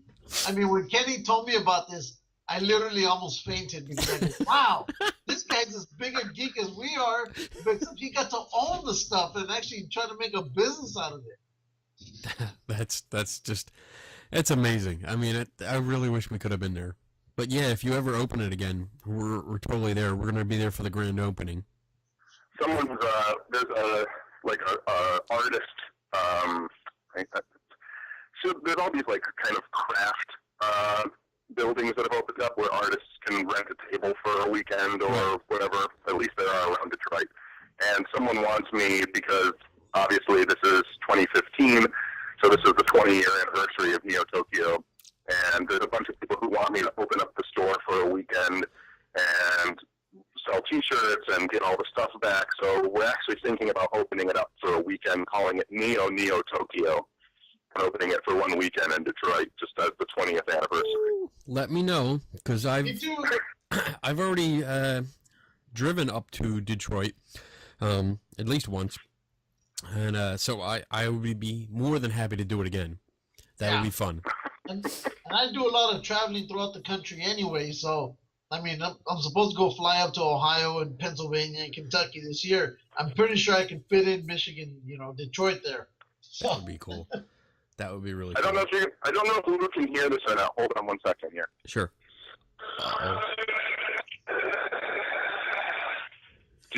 He's smiling. He's smiling really big. The wrong SpaceKnight. I know. That is so awesome. I wish we could see you. I hate you, John. I hate you for having my toy. Oh man. Oh, you do weird lectures. That's your signature thing. What if people are interested? What can they expect if they attend one of these? So a long time ago, being in this field for as long as I've been in, I had a chance to meet some of the kind of greats of weirdness. I got to meet Hans Holzer and John Keel and Father Malachi Martin, and the discussions that I always had with them led me early on to kind of one of my signature slogans, which is diversify your weirdness. The universe is far, far stranger than we give it credit for. And so I think it does a disservice to weird-thinking people to break it up into its component parts and calling things UFOs, calling things ghosts, calling things Bigfoot.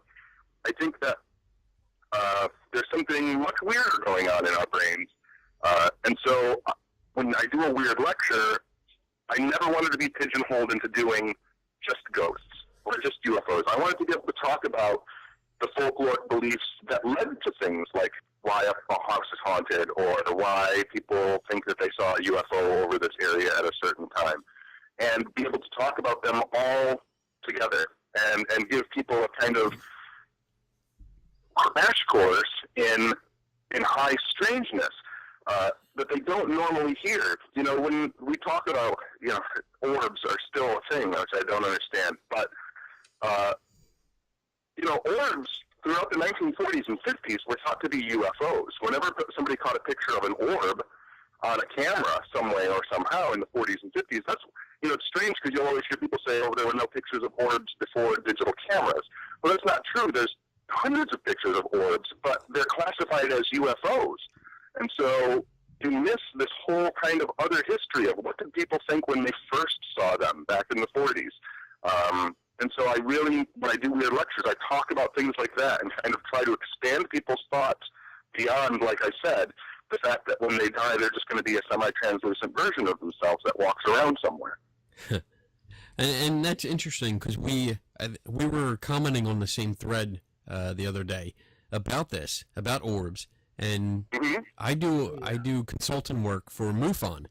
Right. They send me a whole bunch of pictures all the time, and I go through them and give them my opinion and detailed description of what's going on. And I was surprised to actually get a lot of pictures with orbs in them, and people thinking these are like interdimensional travelers and aliens coming down, and these are actually like spacecraft and stuff like that. And when I attended some UFO conferences, I was surprised about how, I guess, integrated orbs were. And then that really made me realize, like, all right, the orb thing actually went back further in the UFO history than it did with the ghost history. That's why on the thread we were talking, and that's why I felt it necessary to post. One of the very first papers written about orbs being dust and particulate matter was written by Bruce Maccabee, who's a UFO researcher, which is why none of the ghost people had ever read it, because they're chopping up their weirdness into these component parts and missing information which is all over the place. If people would diversify their weirdness, then they would have read Bruce's paper back in 1999, and perhaps we wouldn't be going through what we're going through now. Yeah, because you know what? Honestly, that's a pain in the ass. The whole orb thing. I explain myself over and over. I do photography. I love photography. I do it as a side business, and I'm constantly repeating myself over and over again about what causes orb effects. He takes pictures of his neighbors when they don't know what he's up to. You shut up. Oh, and it was nice. As someone, me, who's schooled in communication design, I mean, I've been working with Photoshop since its inception in like '91. So, when people post things, it's immediately clear to me what's happening in a photo if it's photoshopped. I mean, there's just, my eye has learned to look at things in a certain way from an advertising perspective, that I know what filter they're using, I know what version of Photoshop they're using. Like, it's crazy that, again, if people diversified their weirdness and thought outside of their field, it's amazing how many people that call themselves paranormal investigators or paranormal researchers have never used Photoshop. I agree. I totally agree. And to add to that, I'm amazed at how many people call themselves paranormal investigators who don't have any experience in photography except I pushed a button. I point the camera that way and I push that button on top and I take a picture. That's the extent of their knowledge. It's because they're busy being scientists. You shut up. Yeah, basic classes. I mean, you can go to any community college, teaches classes. They're cheap if you live in the city. Yeah. $50 or $60, go and take a college class. If you've got time to sit around on Facebook for 8 hours a day, go and take a 1-hour college class for 4 weeks and pay $60 and learn how to take a photo or learn how to use Photoshop or take a physics class, take an astrobiology class, learn how chemicals bond, take a chemical class. All of that adds to the richness of your own knowledge and advances your conversations when you discuss what you think is strange phenomena with other people. I cannot agree more. I mean, that's whenever we do the show, we have taglines at the end, and I always tell everybody, never stop learning. I mean, I can't give you any better advice. Never stop learning. Well, yeah. The thing that really drives me crazy is the people who do read, right? Like a lot of believers who do read. And it's like, have you ever read anything by, Martin Gardner or Steven Pinker and people, that's the other thing too. I've read just as many books for people who, written by people who don't believe in the phenomena as people who do believe in the phenomena, because I want to know how people are thinking about things. Right. And I don't want to know just from from my own community and people who think like me. I don't want to hear my own ideas regurgitated back to me. I want people to challenge my ideas, make me think more deeply, make me think more honestly about what I'm thinking about. Challenge me, challenge my ideas. That's what I want. And people are afraid of that. They take it as argument. They take it as being insulting, and it's not. It's I want to be smarter. I want you to be smarter. You're part of my human family. It's the only way we're going to get anywhere is together, and we need to be able to challenge each other on this stuff. That's beautiful. I love that. I mean, that's exactly what I preach constantly. You know, it's okay to challenge. That's what science is. You know, they're constantly challenge each other to do better, to make sure that their work is good and valid. And I mean, years ago, like 15, 20 years ago, I started out as a ghost hunter. You know, I got involved with a group. I was there. I was like, oh, what do we do? And they told me what to do, and I just followed them. But then I started reading more. And instead of just reading all the ghost hunting books and ghost story books, I started reading more, I guess, skeptical publications and science publications and learning more. And with that knowledge, I gained more experience and realization and understanding of what's really going on. Exactly. And like I was saying earlier, you know, I was 17. You know, I had only been investigating or interested, but you know, I got started because my mentor was a historian, and so his specialty was the JFK assassination. And I was 15 when I met him, and I was his gopher for a couple of years. As soon as I moved into the realm of paranormal, supernatural phenomena, like I was saying earlier in the interview, that's when I joined magicians' guilds, because I wanted to learn sleight of hand. I wanted to extend my knowledge into, okay, I know people can be tricked. Who is best to teach me that? And that's magicians. And so you become a magician. And, you know, I can't tell you, I wrote a couple articles about on Weird Lectures called Haunted Hooey, which is about how to fake seances and how to fake psychic abilities. And that's all based on the fact that I was a magician for many, many years. And people don't even think about doing things like that. Learn how to, and it makes me crazy, Kenny and Lou. Like, it's when... It's all right. You don't just talk to me. You don't have to talk to Lou. Stop being racist. I was going to say, it's crazy to me, right? As a guy who researches and studies UFOs, me, I never wanted to learn about the air intake valve on an F-89C Scorpion from 1953, but because that was the type of plane involved in a UFO encounter, I learned about the plane. So I learned about aerodynamics, and I learned about aerial elasticity and how wings can bend when they're going through the air. This all feeds into knowledge. If people are really interested, then be interested. Yes. Oh my God, I can't agree anymore. I mean, every time when I read a book, usually it's like some kind of paranormal book. And whenever I sit down with my laptop, a pen, a highlighter, and a Post-it notepad. Because I go through it, and every time they reference something or mention something, I go look it up. Because I want to know what's going on. I want to know what they're talking about and what context that they're referring to. Mm-hmm. And it's amazing because that, like you just said, it leads me into other areas. I start learning about a whole bunch. I just read a book about it's more conspiracy theories, and there was a chapter on moon landing, and you know, claiming that it was faked, and it led me into all these areas that I've never learned before, and just learning about the Apollo missions and learning about satellite images, the reconnaissance satellite that goes around and takes satellite images of the moon now, and seeing the actual Apollo landing sites. Yeah. And it was amazing to me. Who Ken's parents were. Shut the fuck up. What did you say, Lou? He said where my parents were because he thinks I'm alien.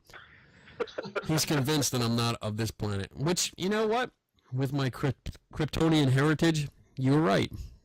That's all good. But it was just interesting. I mean, every time I read a book, it leads me into new directions and new places that I've never been to before, and I get to learn more and expand my knowledge base. I love it. Yeah, you know, one of the books that I published was supernatural stories that Aboriginal Americans in North America used to tell each other. and there's a Algonquin tribe up in Michigan, and I was talking to them, and it's really strange because if you ask the Algonquin, mostly most Aboriginal American tribes, original Americans, if you ask them in their native language, like, are there ghosts? Is there a God? What happens to us when we die? It varies by language, but there's this word that's said, and I'm going to say it wrong, but it's something like Shema or something like that. I'm not pronouncing it right because I'm not doing the inflection correctly. But the answer translates into English as, because you are asking the question, you are becoming more human. That's the answer. Nice. And I really feel like that's something that if people aren't questioning their own belief systems, if they're not questioning their reality, you're not really going through the process of being human. Okay, I'm good. I'm on board with that. I mean, I constantly question. That's what I do. You know, every time a claim comes up, I'm the guy that's up front questioning it. Yeah, and again, you know, this is something I say at my lectures, and you'll hear me say it now. One of the smartest things that people can say is, "I don't know," because that leads to knowing. It's fine to not know, and it's fine to be wrong. Earlier, I mentioned my friend who worked at Fermi Labs. She's a physicist. She worked for 7 years on a particle spin and was wrong at the end, and that was fine because now we know that was wrong. Right. You mentioned that. I remember this. Yeah, you learn that. You know that definitely is not the case, and it's great. You can move on. That's knowledge. That's information that we now know. And I agree. If you don't know, then admit you don't know. And I guess that's one of the big problems that I come across is that when I challenge, I guess, claims and of ghost hunters or paranormal investigators, whatever they call themselves, and they don't know what the answer is. Instead of saying I don't know, they make shit up. They make shit up, or they cling to a belief system which concretes them to old logic or bad ideas. Right. And it's just, I don't think it does anything. It does a disservice. It takes people off course because now they're making shit up and they're promoting it. And I mean, I can't tell you. Unfortunately, I have experience with a lot of ghost tours, because I live near Gettysburg, Pennsylvania, and I go out there, and it used to be just a few tours that were very historical. They gave you like 90% of the tour was history, and then 10% was a ghost story. And now it's gone to, I think there's over 15 tours within like a 1.5 mile stretch of a street right downtown Gettysburg. And a lot of them are being run by ghost hunting groups. And in order to get you in there, they have all the gimmicks, they have all the equipment out there that they use. And I constantly stop and talk to them and ask them questions. And they're constantly making shit up. And it irritates me. But it's no fun if you don't make stuff up. Shut up. But these Hey, are... Lou, I have a question for Lou. Oh, go ahead. Lou, were you raised with a religious background? Yes. What about you, Kenny? Catholic. He was raised Catholic. What about you, Kenny? I was raised Catholic too. You were? Yes. See, that's something I find it really interesting. I've been taking a really unscientific poll of almost everyone that I've talked to lately. I've never been baptized. I never went to Sunday school. I was never raised in a religious household, and I wonder what that effect is on me psychologically. I never went to church when I was a little kid. The first time I walked into a church, I was probably 15 years old, and I went just because it was huge, and I had walked past it every day of my life. We had a Bible in our house when I was growing up, but I always just liked to look at the pictures in it. It seemed really boring to me. I didn't want to read it. There were other better books. There were poetry books and weird fiction books that I wanted to read instead. I always wondered what that influence was on my later life. I mean, I can't, from my own experience, I mean, from a young age, I questioned and I never had a belief. Like the belief really never solidified in me, and I always questioned it. I never understood why I had to go to church, and I guess as I got into my teenage years, I really rebelled. I stopped going to church. Unfortunately, I had, I guess a polite way to say it would be a parent that was very insistent that I follow the beliefs. And I'm pretty sure that helped in my rebelling against it, because, typical teenager, they rebel against what they're taught.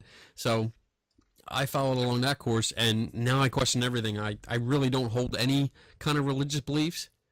What I think is interesting to me, and I've talked to a number of scientists and a number of believers and a number of skeptics, is like me, like my personal experience is, I think at an early age when people are given religion or made to attend church, this idea in your kind of child mind builds up that, like, God and spirits look like people, or God is a big man that lives in the sky. And that's always fascinated to me because the first time I kind of really read about God when I was 14 or 15 years old, and it was mentioned, he said, and he put on high, like that seemed ridiculous to me from the get-go. And I just wonder what the impression is in people when I try to explain to people, even Michio Kaku talked about one time, if there's a God, then it's just a giant mathematical equation, and that's hard for people to conceptualize. And I think it's hard for people to conceptualize because at an early age they get it burned into their head that there's some kind of physical man moving us around like chess pieces. Yeah, I agree. I mean, that's usually the way you're brought up. You have this idea that there is a person, even though it's not defined as a person. It's a person, right? And you go from there. But yeah, I abandoned that in my teenage years, and it's been downhill ever since. What about you, Lou? When did you give it up? Well, he hasn't. I got disenchanted right before, I think right around towards the end of high school, and there were contradictions that I was seeing in the Catholic Church. So I decided to start experimenting. So I started looking into Buddhism and Christianity and Jehovah's and you name it. You could say I was on a journey. At the end of this journey, I said I'm done with all of it. I'm more agnostic than anything. That I'm not atheist, but I'm agnostic. I really got disenchanted with the whole. You could say foundation of what is religion. To me, it was one saying one thing and another one saying something else, and trying to figure out who was the true. Each of them were proclaiming to be the true religion, but they all are saying different things at the same time, and that was so confusing. And I think religion to a young person is just too heavy for anybody to really understand the minute you start stepping out. You understand what I'm saying? Yeah. Yeah, I mean, it's funny, right? I did a lecture a few years ago, and a little girl and her father were in the front row, and the little girl raised her hand, and she said she wanted to know if her dog had recently died, and she wanted to know if her dog had gone to heaven. And it's weird to approach questions like that because I try not to talk about religion during my lectures. I know you guys try not to talk about it during your show either, but I told her, and I thought it was kind of funny. It was just kind of off the cuff, and I said, if there is a heaven, if there is an actual heaven, I go, I have no doubt that your dog is there. I'm just not sure there's any humans.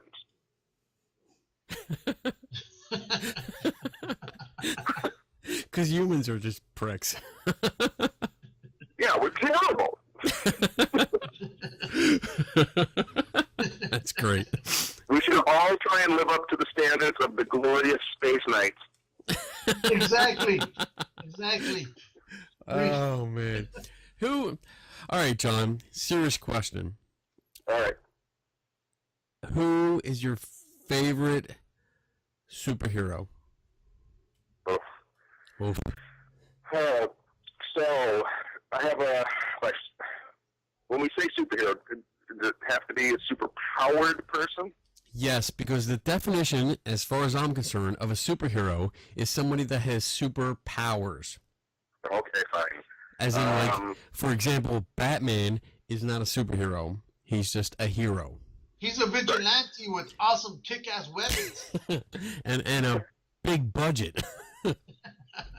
I have I love matter transmuters. I love that power. And when I was growing up, there was a comic book called E-Man.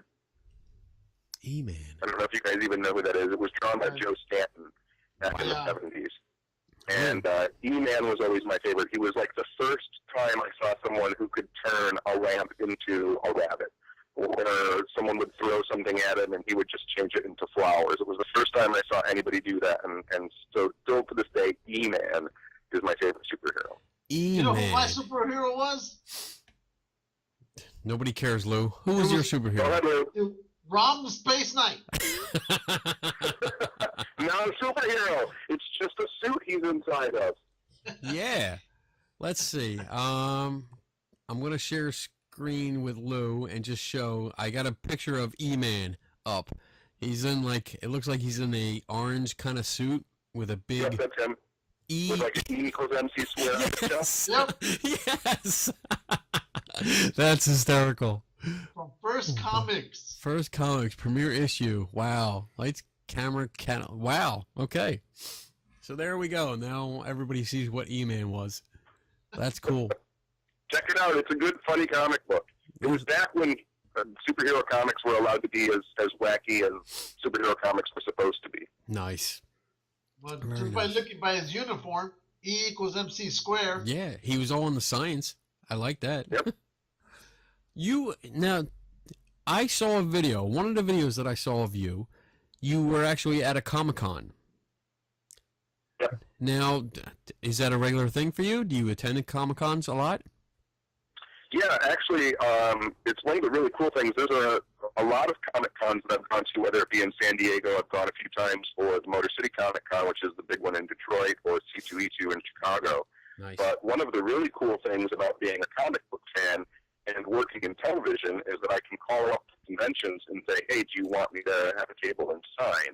And then I get to go for free. We're trying to do that.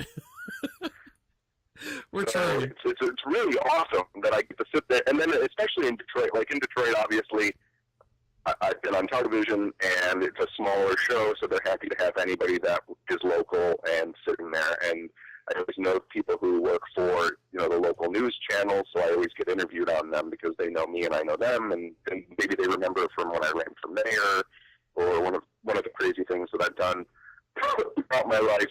So, but yeah, I get to go in at Comic-Cons for free. It's pretty awesome. That's cool. We've been trying And to I do get that. to eat that interview that you saw at the Comic-Con was the Comic-Con that I got to sit in the green room and eat chili with George Takei. Oh, wow. That's awesome. He Oh, rubbed my knee. we've been trying. We've been filling out applications because, well, we have a Wizard World out here in Philly, and I've been going for the last 12 years. I think I've been going. So I have pictures from the last 12 years, and because we started this podcast, there's a chance that we can go in for free, which would be nice. So I filled out an application. I know Luke filled out an application for the San Diego Con, right? Yes. So we can go broadcast from there, because I actually figured out how to rig up my whole system here and take it with us. So that, I love it. What's your favorite thing about Comic-Con? It used to be just having access to filling up full runs of the books that I was collecting. Now, as I got older, I started collecting original art from books that I liked. So one of the things I do love is going around and finding like the original pages from comics that I loved. Ooh, and nice. collecting those. So I have a decent-sized collection of stuff from Swamp Thing, or there was the James Robinson, Tony Harris book Starman back in the 90s, which I was a big fan of. Yeah. I'm a fan of the artist Guy Davis, who did Sandman Mystery Theater for Vertigo in the 90s. So I really do love. I like seeing artists too. I love watching. I sometimes fancy myself an artist. I paint and I always doodle, and so I do love the process of watching people do it spectacularly. Something that I only do moderately well. So Right. you don't collect comic books per se. You just collect the original art from a certain page or so, correct? you hear What me? was that, Lou? The page, the certain pages? He said you don't actually collect comic books, but you collect more the artwork from specific pages. Yeah, absolutely. Yeah. That's cool. Yeah, if there's a comic that I love, then I'll actually try and find the original artwork that they created. It gets harder and harder now because it's all digital. Right. And so a lot of it is scanned and then they chuck it right in the bins, which I find to be a horrible travesty to art. But every now and then stuff will pop up on eBay or at Comic Cons especially, where someone will have, all of the original black and white, whether it be pencils or inked, 11 by 17 pages that were used to produce the book, and I love those. Those are like fantastic to see all of the whiteout and the whiteout paper, and where the bubbles were hand drawn on and hand lettered, which is not done anymore. It's all done by computer. There's just something super fascinating that I love about that. And Bernie Wrightson, who originally drew Swamp Thing and a lot of horror comics back in the 70s, is like my favorite artist. So that's the other thing too, is going to Comic Cons and over the years, getting able to not only like interact with these people, but then you become friends with them after being at the Comic Con with them 5 years, 6 years in a row. You actually get to go and have drinks with them and hang out with them, and that just makes the little kid in me go crazy. That's cool. That is cool. Do you ever dress up? Do you ever get in costume? I do not. Why not? I don't know. I leave that to the people who I just don't have the time for it, I guess. If I dressed up as someone, it's funny because just in my normal everyday clothes, I kind of look like John Constantine. I just don't have any hair. But, I have a trench coat and a tie, and so sometimes, I have to make sure not to wear that to Comic Con because people think I'm doing a bad job of dressing up as Doctor Who or John Constantine. That's nice. But, if I did dress up as someone, I'd dress up as the Phantom Stranger. That's pretty easy. Black fedora, black cape, black suit, but I've never been into cosplay. Oh, well. Kenny dresses up. I do. I totally do. Well, actually, the 2 years ago, I put together a Greatest American Hero costume. And I think I remember seeing pictures of that. yes.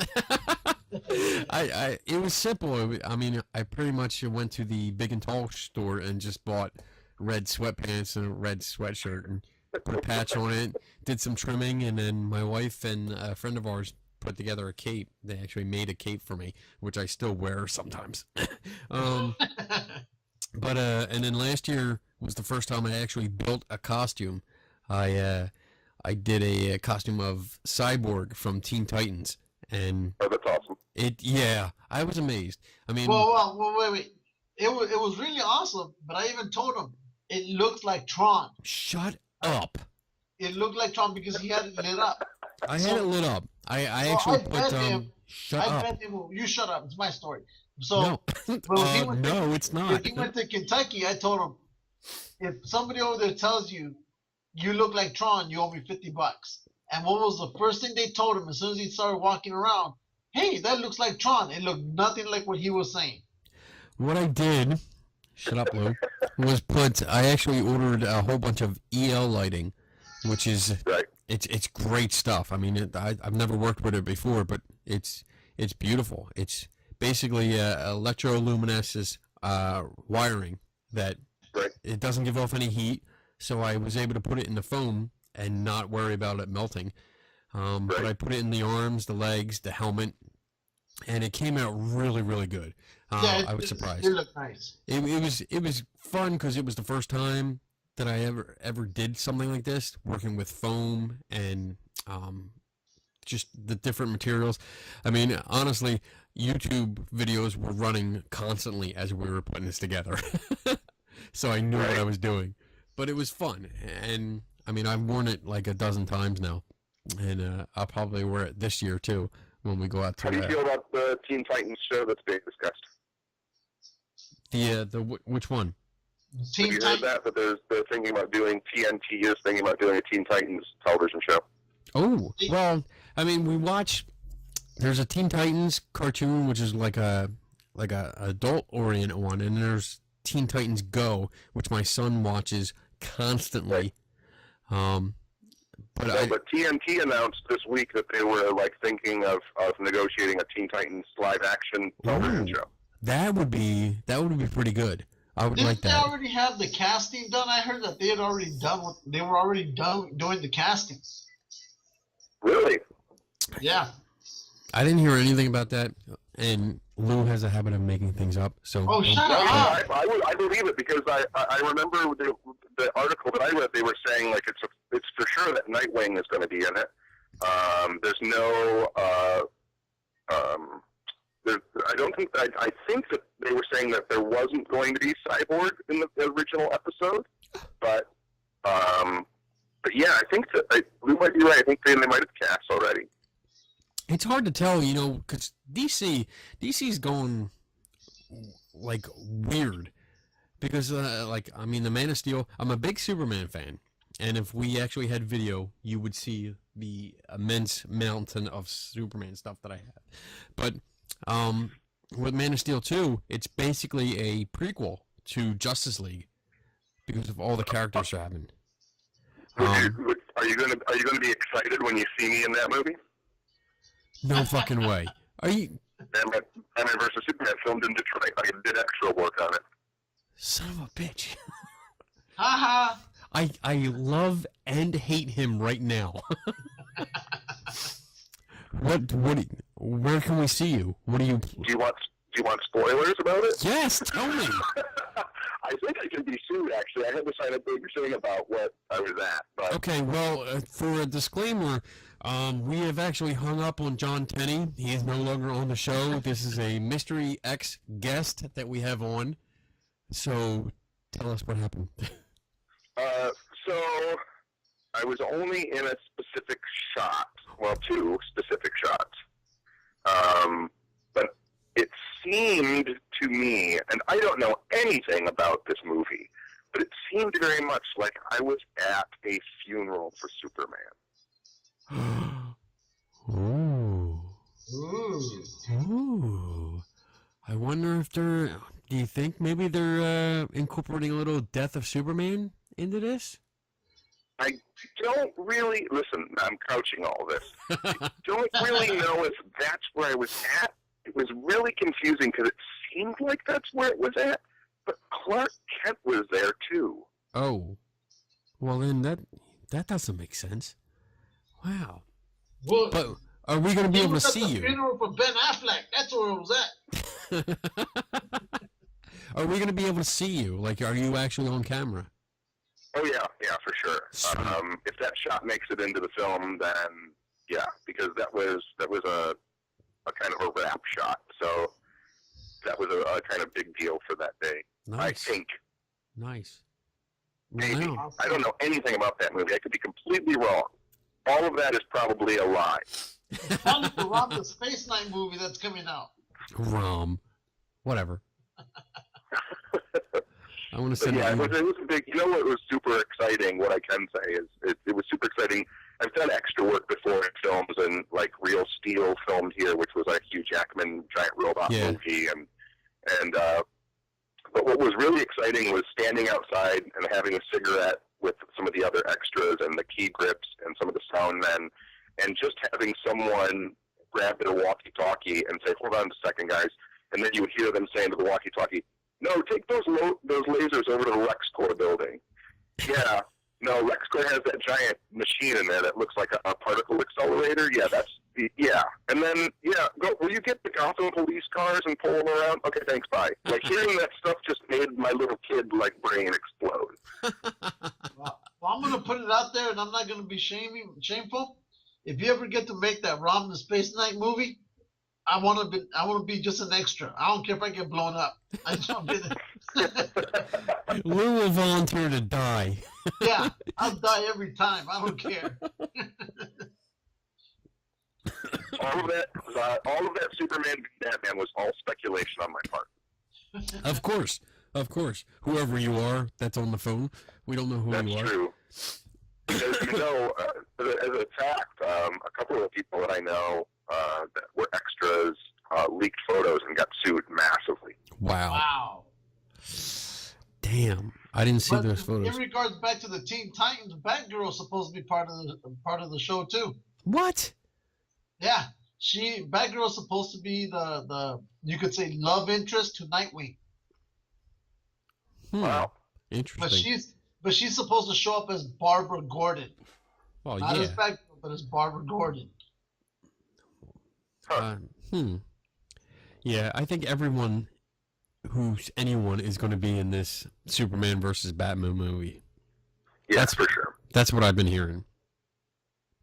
Oy. Yeah. John, what do you have coming up? Do you have any events planned, scheduled, whatever? I have Bobby Mackey's on Sunday. 2 weeks from now, I'm at Manresa Castle in Washington.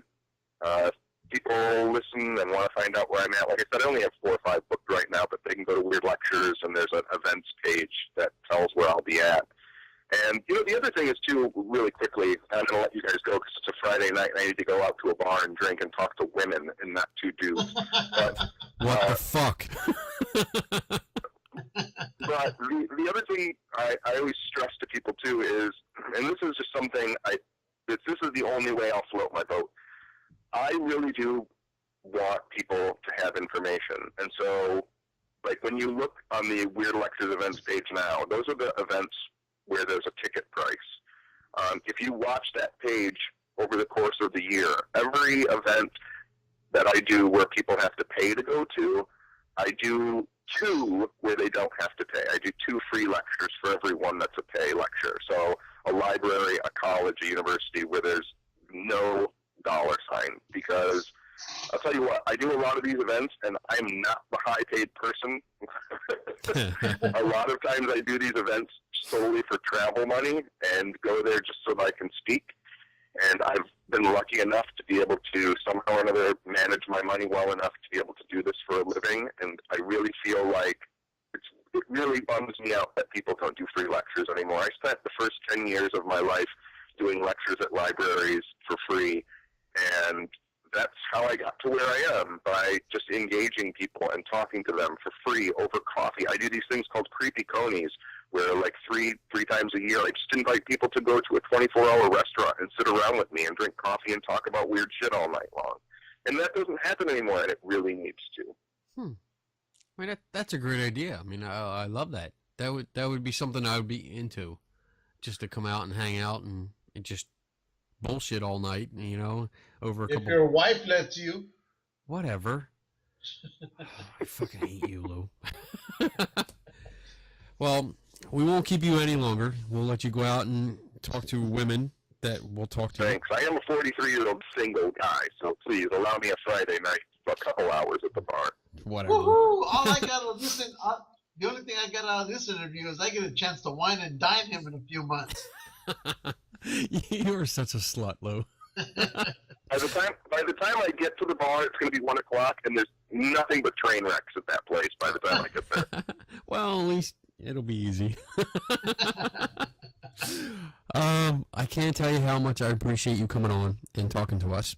I wish my Skype would have worked, but this was super awesome. Thanks for having me on. Hey, and I'd like to have you on again, at a later time so we can talk some more shit.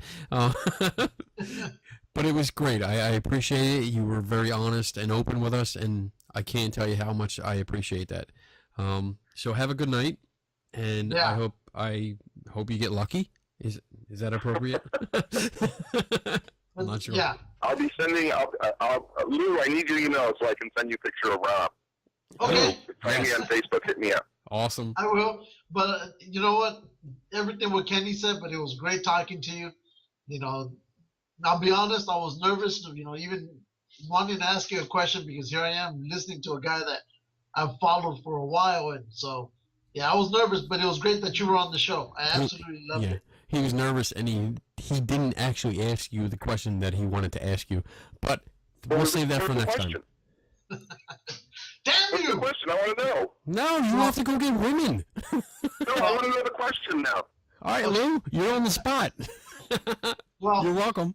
the only thing, I mean, we tore apart the show, and we never said anything bad about you. But the only Wait a second, Luke, because your line just got real body. So Tenney, translate this for me. This Okay. question. Go ahead, So- Lou, talk, and I'll translate. so All right. anyway, Blah, blah, blah. we loved your show. Well, we never said anything bad about you, but the only thing I had an issue with was I think it was a day or two later after your show came on where I guess you were getting bashed on the Destination America's website about the show, and you went to I think your site and you told or what it seemed to me how I took it. You told the believers to go over there and attack them because they were busy attacking you. That was the Okay. only thing I really had an issue with because I just didn't. The way I took it, it didn't seem appropriate. All right, shut up. Shut up. Okay, I think I got the question. Did you So get, okay. let me before you state it. Let me see if I got. I think the question was when Ghost Stalkers first came on and people were burying the Destination America page with negative comments, and I told all my people to go over there and bury them. Yeah, Yes. there you go. Okay. And then so And- what's the end part of that question? Was why did I do that, or Yeah. Yeah. Exactly. Like it, or- Because, Yeah. exactly. Because wait a we're all, you always hear they all try to get along, and that kind of seemed the opposite. Yeah, no, it's really strange, right? Because I completely understand, and it's very out of character for me to do something like that, and it's really strange because I try and be as open and honest and as kind and as caring as possible, and people were coming to the couple fan pages that Ghost Stalkers had, and they were just saying shit like, "This is fucking garbage. These guys are garbage. These guys are fake." And no one, I went to the Destination America site because someone said that's where it's really happening. And so I started to engage each individual person who had a criticism with the show, which they're obviously allowed to have. But the thing is obviously with the internet, a lot of people are trolling. And so Destination America, the network, looks at that page.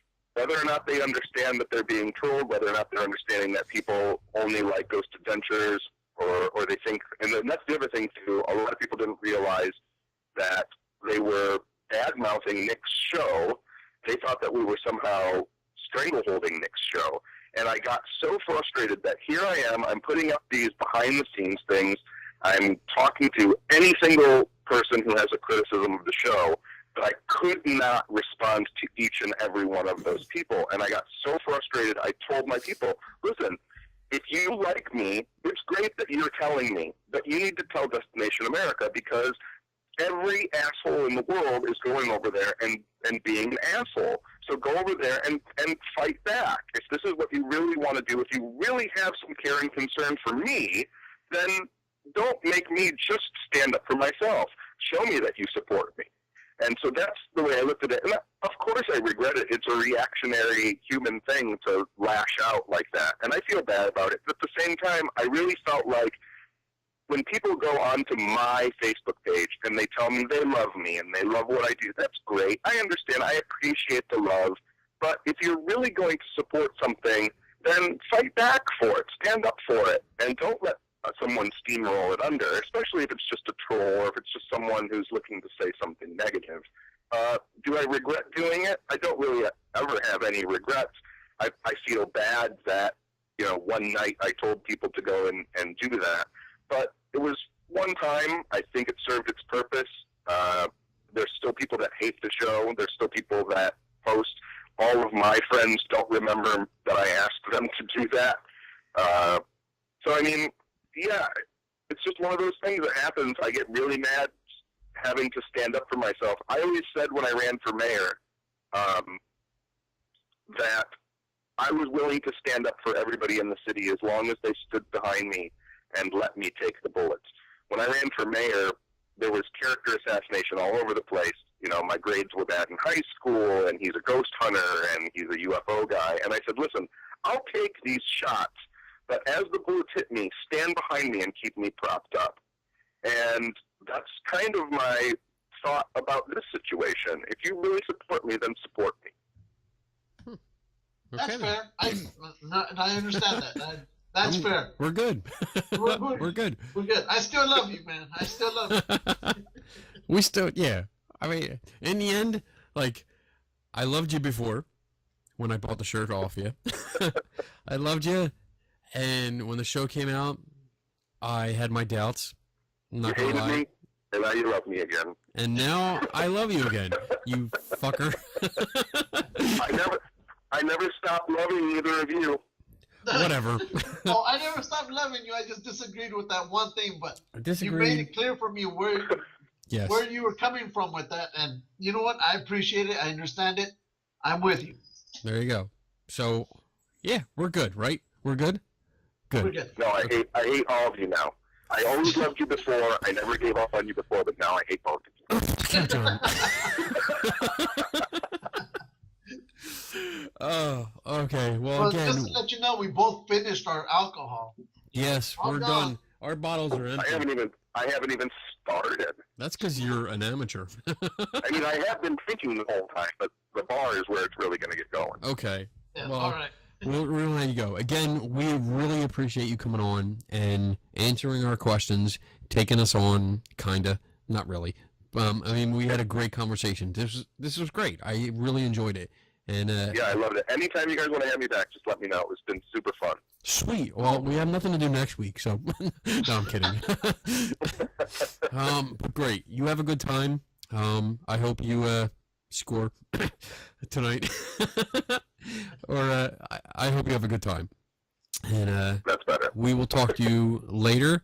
And yeah, we'll keep in touch. Okay.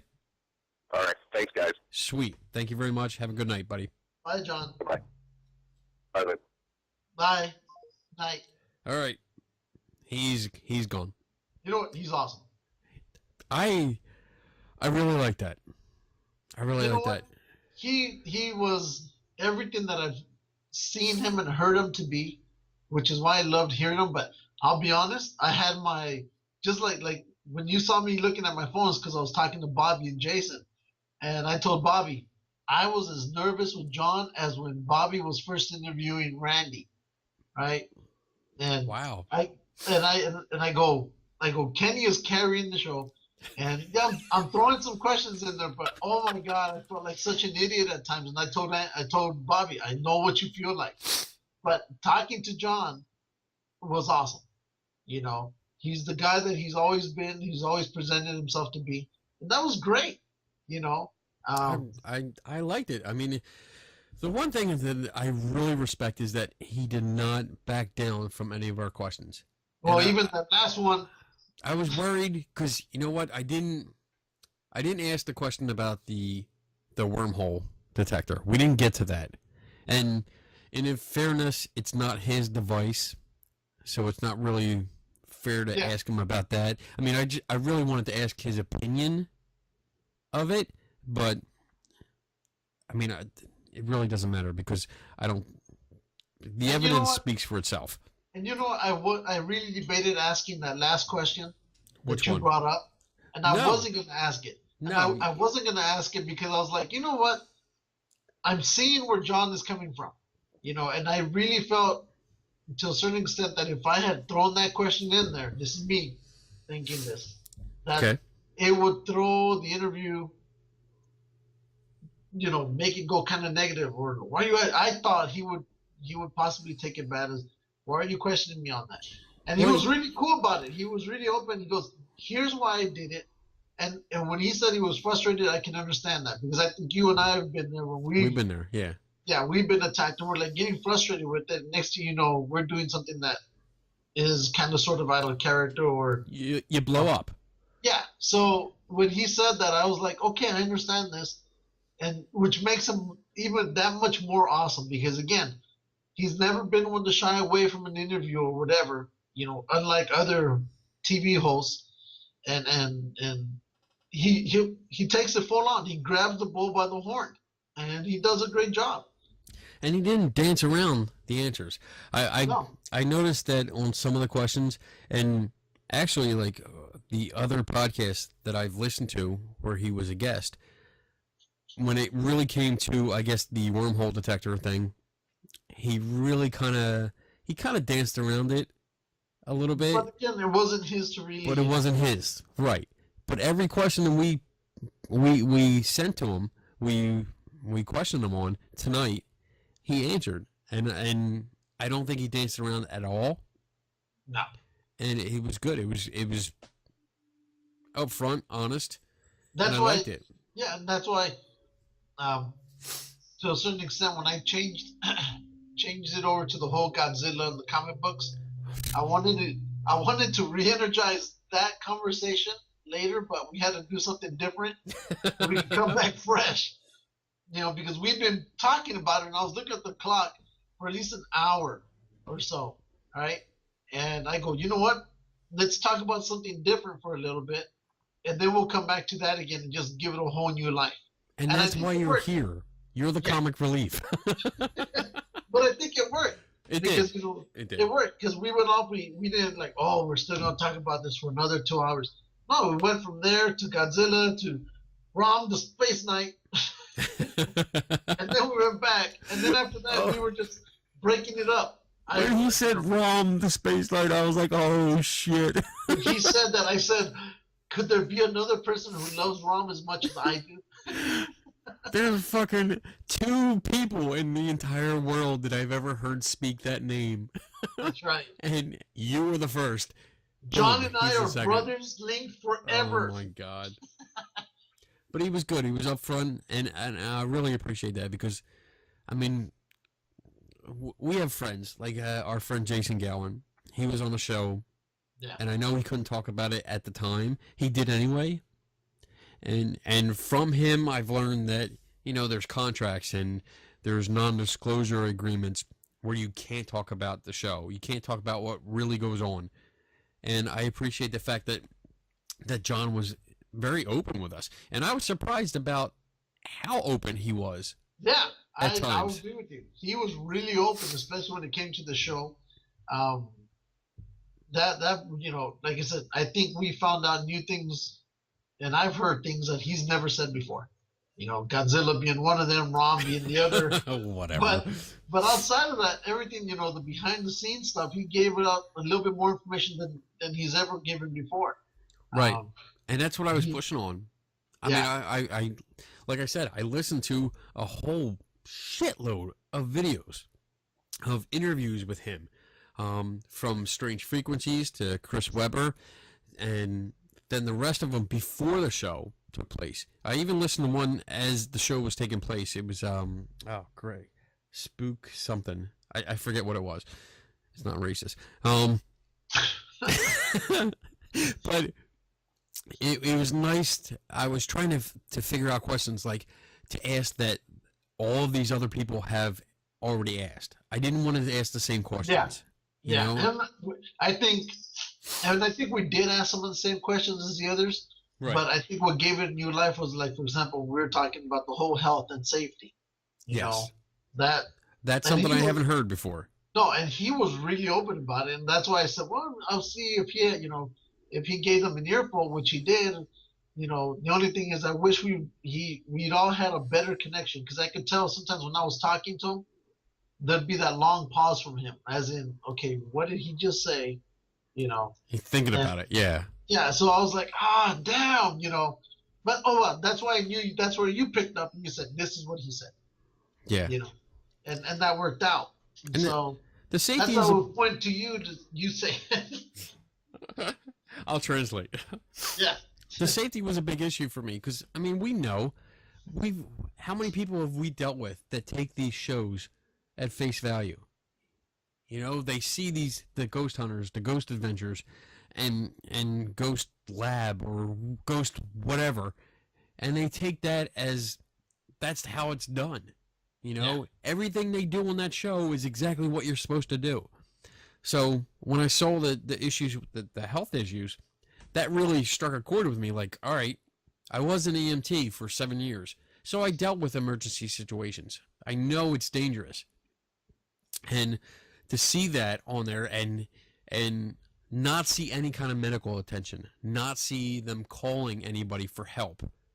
But now, after talking to John, knowing that there was a follow-up, Yeah. but it wasn't shown, that really bothers me. You know, because now what happens when a team of ghost hunters who loves this show goes out to a location and one of their people experiences the same symptoms and says, oh, well, it's a ghost. It must be a ghost encounter or something like that. And they end up dead like 2 hours later. Yeah. Because they didn't go to a hospital or you know, get medical attention. Yep.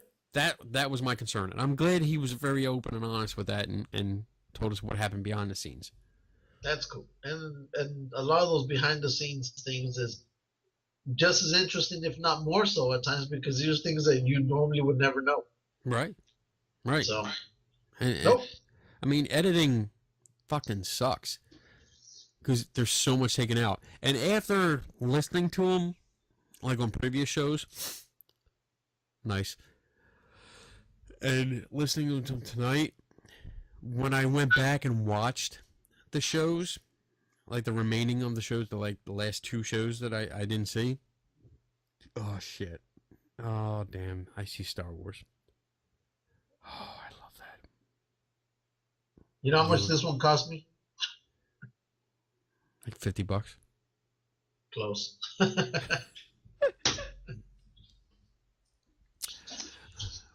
I lost my train of thought. Damn it! I hate you. You're about to hate me some more. I know what I was talking about. After seeing, where'd you go? You're about to hate me some more. Oh shit! Here we go. What do you got? Whatever. I can grab my 2 off the shelf too and bring them down. Yeah, but this is a wall mount. It's a wall mount. Yeah. So I got mine right here. It just doesn't turn on. Yeah, well, this one makes sound effects as well. Well, this one does too when there's batteries in it that work. That work. That work, yeah. I have that little problem that it doesn't work right now. Where'd you go? I'm still here. All right. Wow, we got 2.5 hours just on this recording. Plus we have whatever we did before John came on. Oh, we were like 30 minutes playing around trying to figure out what the heck was wrong. This is our officially our longest show. But it was worth it. It was We worth had a it. bunch of new things. I loved it. I loved it. It was great. A new office. A new office. We John had Tenney. great conversation with Tenney. And yeah, that was great. I love your new office. I really do. It's so much better than the garage. Really? Don't Yeah. you miss the whole models in the background? And shit No. like that? No, this is much better. I love it. I love it. I like the lightsaber. Hell Okay. yeah. That's a wall mount, right? Is that a FX or is that just a wall mount? Because I have a wall mounted one. It's single blade. From who? It's I got it at the toy store. It actually mounts on the wall. And I Yeah. have a remote for it somewhere. I have a remote. Is it a but blue doesn't one? work. No, I got the green one. Oh, okay. No, That's this one is, it could be a toy, but no, it's more a wall mount. Does it have a remote? No. You suck. No, I don't need a remote. I just turn around and touch it. Well, I can touch mine too, but I just can't show you. All I see is a lightsaber and a stormtrooper. That's Wait, awesome. you hear anything? I hear Shut up. it off and on. Yeah, I hear when it turns on. And it goes off. Whatever. Alright, I'm bored. Let's wrap it up, bitch. Stop playing. Stop playing. All I have to do is hang up on you and then shut the show off.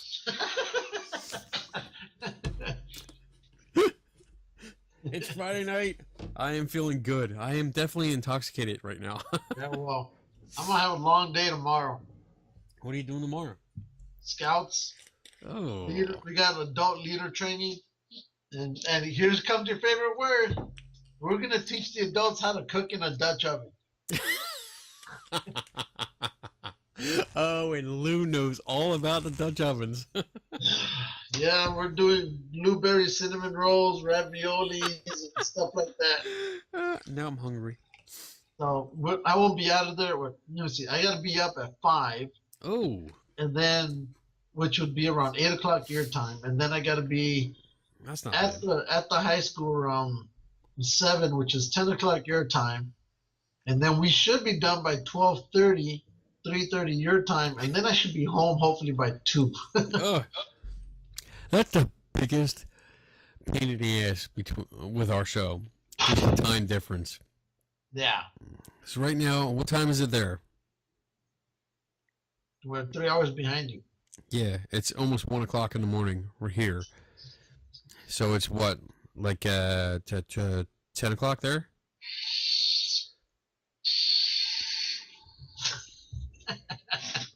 Can't answer me. He has to play with a fucking toy. So, yeah, but All right. it's whatever time you said it is. You don't even know. You can't even see the clock. I'm looking at the clock. Next week, we are doing our regular show because this show is an extra one. Yeah. So I'll probably put this up by Sunday. But next week we're No, you know what? I say don't put it up on Sunday. Put it up on Monday. Monday. Because then who's gonna want to look at it with The Walking Dead on Sunday? Oh, that's right. Walking Dead premieres the new season. Yes. That's right. Shit. Okay. We'll put this up on Monday because we'll all be busy watching The Walking Dead, and I'll watch The Walking Dead and then post spoilers and tag you in it so that you get spoiled before you actually get to see the show. No, I make sure I don't watch Walking Dead right before it shows up on the East Coast because of bastards like you. Yep. Because I spoil it for you. So no, I've done this since the beginning. So, Next week we're gonna be doing our show on Tuesday night because my lovely wife has surgery on Wednesday. So Tuesday we will be welcoming Sherilyn Lambeth to the show. She is a professional cosplayer. That's going to be fun. That's Yes, the first.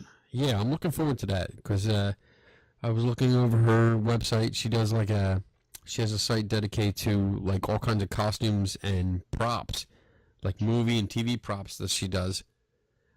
She builds. And it'll be interesting to see how she builds the stuff, what the processes are, and she also judges. I think she judges contests. I'm not sure, but I'm pretty sure she can give us tips on like cosplay contests and what to do, what to look for. I'm excited about that because cool. with Comic-Cons coming up, there's like 3 of them coming up that I'm hopefully attending. I need some tips. And then that's it. We're gonna try and get Eric Altman on. Bigfoot guy. Yep. You love him, right? He's a good guy. He is a good guy. I've talked to him a few times, and hopefully we'll get him on. And hopefully we'll get our the Truth in Orbs lady. I'm still trying to work on that.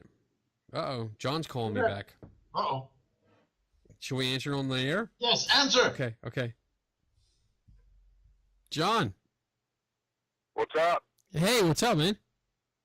So I'm on my way to the bar, but I just wanted to tell you because I thought you would be interested. Okay.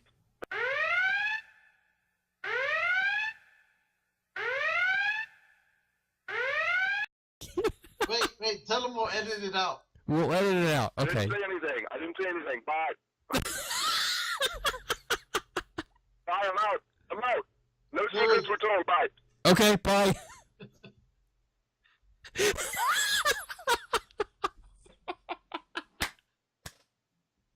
Oh man, that's funny. That's funny. So what should we do? Should we edit that part out? And no, edit that part out for sure. Like, edit that out. All right. So Before his phone call. Before his phone call. Okay. So we'll we should end the show. Yeah, we'll end the show now. So, and I'm gonna call him back because I want to hear what's going on. All right. So stay tuned for next week. Okay. Yeah, stay tuned for next week. It's gonna be fun. And in case you noticed the editing, there was secret stuff going on that we can't show you yet. And we can't even tell you what it's about. Nothing. No words. Nothing. So yeah. Okay. All right. So never stop learning. And never take anybody's word for it. And we are out in 3, 2, 1.